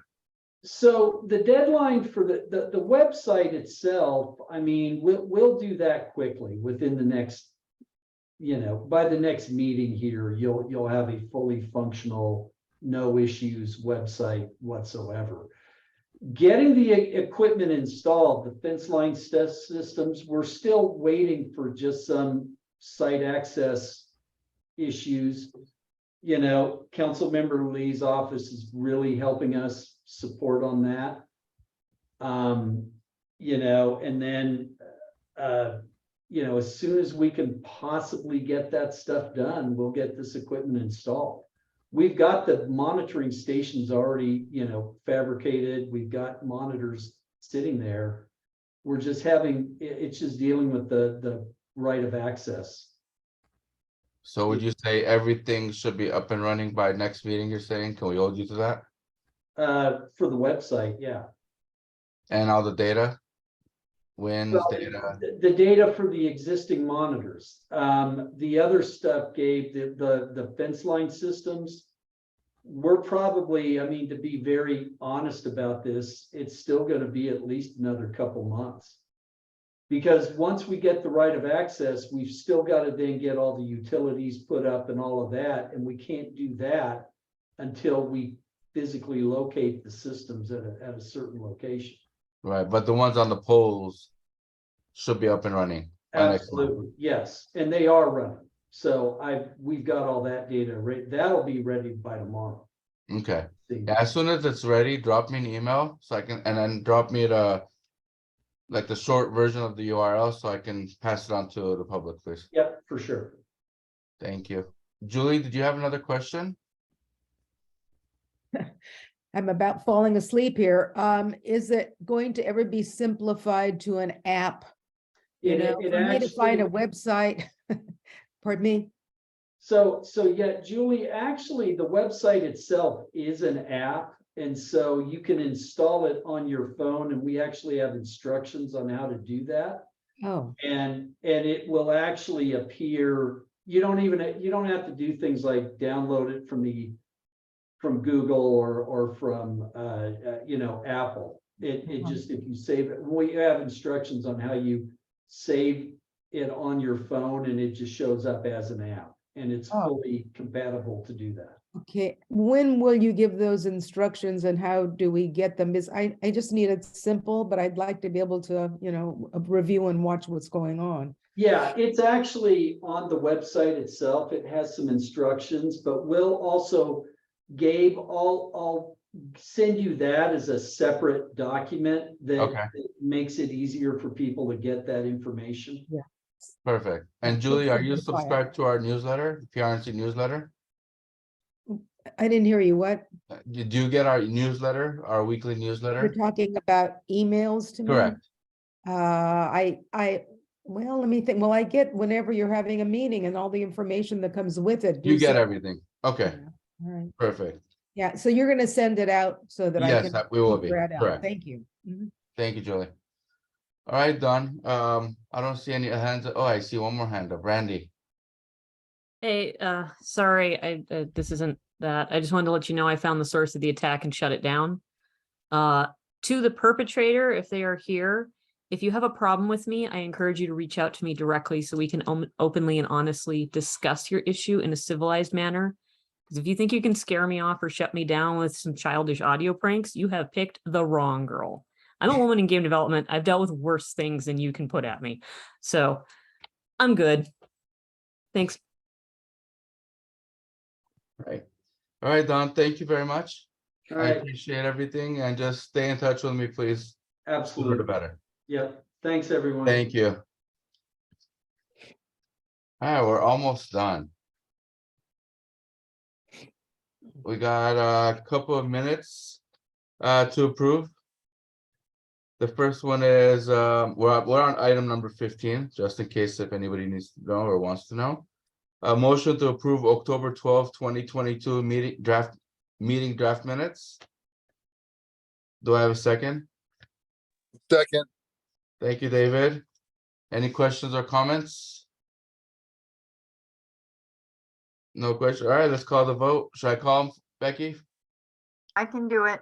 Okay, go for it. Bright Erigs, Yes. David Balin, Yes. Hilda Sarkisian, Yes. Jason Hector. Abstain. Okay, hold on. Luis Ramirez is absent. Becky Levesque, yes. Brandy Grace, Sorry, which minutes is this? October 12th. Oh, yes. Jennifer is absent. Boss, Yes. Christine is absent. Gabriel. Yes, Okay, motion passes. thank you. Let's go to item number 16. Motion to approve November 9, 2022 minutes. I have received a quick change, which I want to show to everyone real quick. 1 second. Can you see my screen? Yeah. All right, this is November 9 minutes. And under section 14, I've received a request to change this paragraph to that paragraph. If you guys want to read it real quick, the board. Gabriel, wants. go ahead and read it to the community, please. All right, the new following statement should say, Board Member Gray stated that with the LAPD's expanded annual budget and declining staffing, it appears fiscally irresponsible to use neighborhood council's diminished budget to provide the funds for this project. She recommended that board instead undertake efforts to assist in advocating that LAPD and the city pay for this rather than directly take funds from the small budget of neighborhood councils.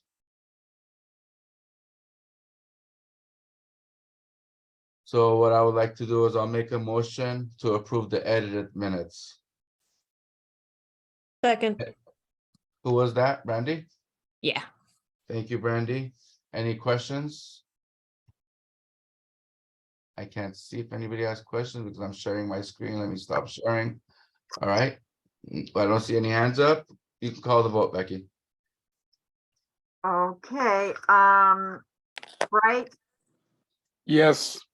David Balin, Hold on one second. I don't know if the Dr. Briken, he wasn't part of the council at that time. In November, yes, I was. Oh, I thought the change on that? Okay, yes. Hilda Sarkeesian, Yes. Jason Hector. Abstain. Okay, hold on a sec. Luis Ramirez, absent. Becky Levesque, yes. Brandy Grace, Yes. Jennifer, absent. Voss Singh, Yes. Christine, absent. Gabriel Conlon. Yes.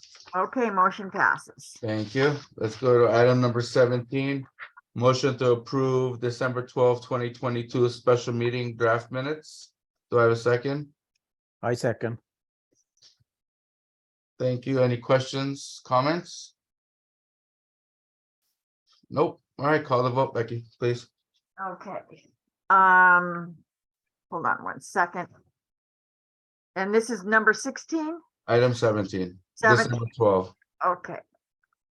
All righty, Bright Erigs, Abstain. okay, and David Balin, Yes. Hilda Sarkeesian, Yes. Jason Hector, Abstain. Luis Ramirez, absent, Becky Levesque, yes. Brandy Grace, Yes. Jennifer, absent, Voss Singh, I think I was not in that meeting. okay, and Christine is absent, and Gabriel. Yes, Motion passes. thank you. Item number Sorry, 18. Voss, you weren't there, but you have to say what you voted. No, I He was abstained. absent. Abstain. Thank you. Thank you. Updates, number 18, updates by budget advocates. Please raise your hand if you're here.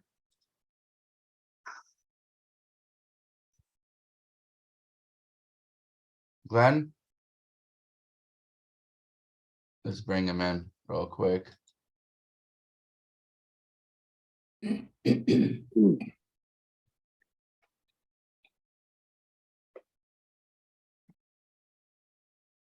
I don't know if he's there, but. Yes, here. This he's in now. I mean, if he's, Here, Glenn? Yep. There you go. Sorry, it takes a few seconds to move to the Right. panel. So I'm assuming, I guess I can check myself to see that whether Brian Allen or Gary Fair, I presume that's why you brought me in. For budget advocates Yes. in lieu of Brian. I don't want to step on any toes. No, I don't see Brian here. Okay. Okay, so I will proceed, not stepping on any toes. So quick report. The budget advocates, as you probably know, meet with most of the city departments, or sometimes we try to meet with all. There's over 40 different city departments. And we have met with most of them to date. We still have a few to go, including some big important departments, including some big ticket up departments, including LAPD, Fire Department, Recreation and Parks, and Street Services. Jason's heard the speech yesterday. But we haven't finalized. I think we've only finalized a few reports. So again, this will be your final, probably almost final call, that if you had any recommendations for any of the city departments, whether we met with them or not, before we finalize the reports, there still can be incorporation into the reports, which means recommendations, which would be most meaningful.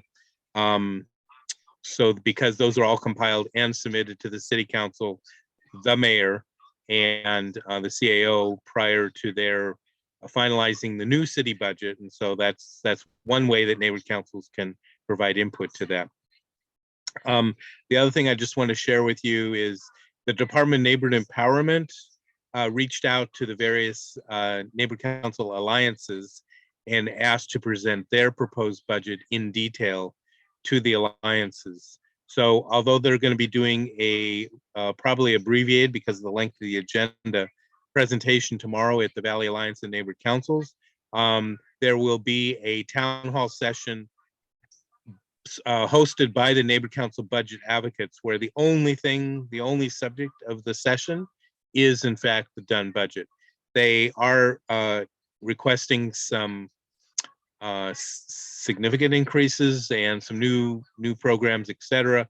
So if you have any interest in that, whether or not you attend bank tomorrow night, that may say, hey, I want more information. There'll be an opportunity for Q&A that will get to the department in advance. The tentative date for that is February 18th. That's a Saturday.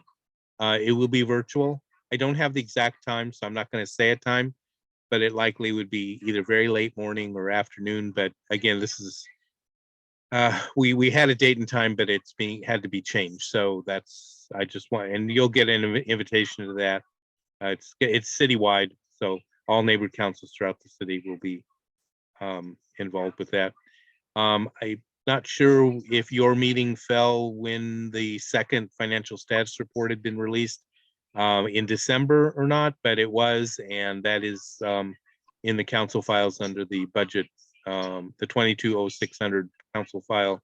It does have a sub file, something like 99 or something like that. So that's, and then every quarter the city, looks at its situation. So that was the most recent one. And then lastly, just save the date, please, for the annual Neighbor Council Budget Day, which is scheduled for Saturday, June 17th. We do not know if it will be virtual or in person yet, but you'll hear more about that. But just for those who haven't been, that's where we have the citywide elected officials, the mayor and the controller, typically, not so much city attorney, although we may, because they're new, she's new. We have the chair of the Budget and Finance Committee. Oh, in case you hadn't heard, Paul Kokorian, after 11 years, since he's now council chair, that torch has been passed to Councilmember Bob Blumenfield, so neighbor to the south. So we still have some Valley oversight, and he's been vice chair of the Budget and Finance Committee. So that's an important heads up on that. I'll leave, and anyway, stay tuned for information on that. That's all I have. Thank you very much. Thank you, Glenn. Any questions for him? Thank you, Glenn, as always, for the updates. All right, next is update from board members of committees. Any updates from anyone? Going once, twice. Peggy, floor is yours. Yeah, hi. As the public safety chairperson, I just want to remind people, we did have the report from senior lead officer this evening and about the crime that's affecting our community. One of the things that a lot of people do, and that I would highly recommend, when you leave your residence, be aware, look around, see if someone's parked in front of your house or your neighbor's house. One of the things that I do is when I leave my house, I drive around the block, and then I drive around my house again to make sure I'm not being followed. Also, just be aware of your surroundings. When we first started this neighborhood watch in 1990, we had little signs that we would put on people's car. Thank you for visiting our neighborhood. We have made a note of your make, model, and license plate number, and we put it on their windshield. And our crime was reduced by like 80% within 30 days. So just the key to being safe here, especially with these robberies that are occurring, is to be aware of your surroundings and report anything you see to the police department. Call 911. And that's what I have to say. Thank you, and be safe out there, everyone. Thank you. Thank you. Brandy? Actually, in the matter of safety, something I wanted to bring up with everyone, because I know a lot of people here, aside from themselves, also have kids or grandkids or whatever that are possibly looking for jobs or have been caught up, as some of our community has, in some of the layoffs that are going on. And there has been a significant uptick in phishing attacks on people who are job seeking. So phishing attack is when you pretend to be something else in order to get somebody to give you information.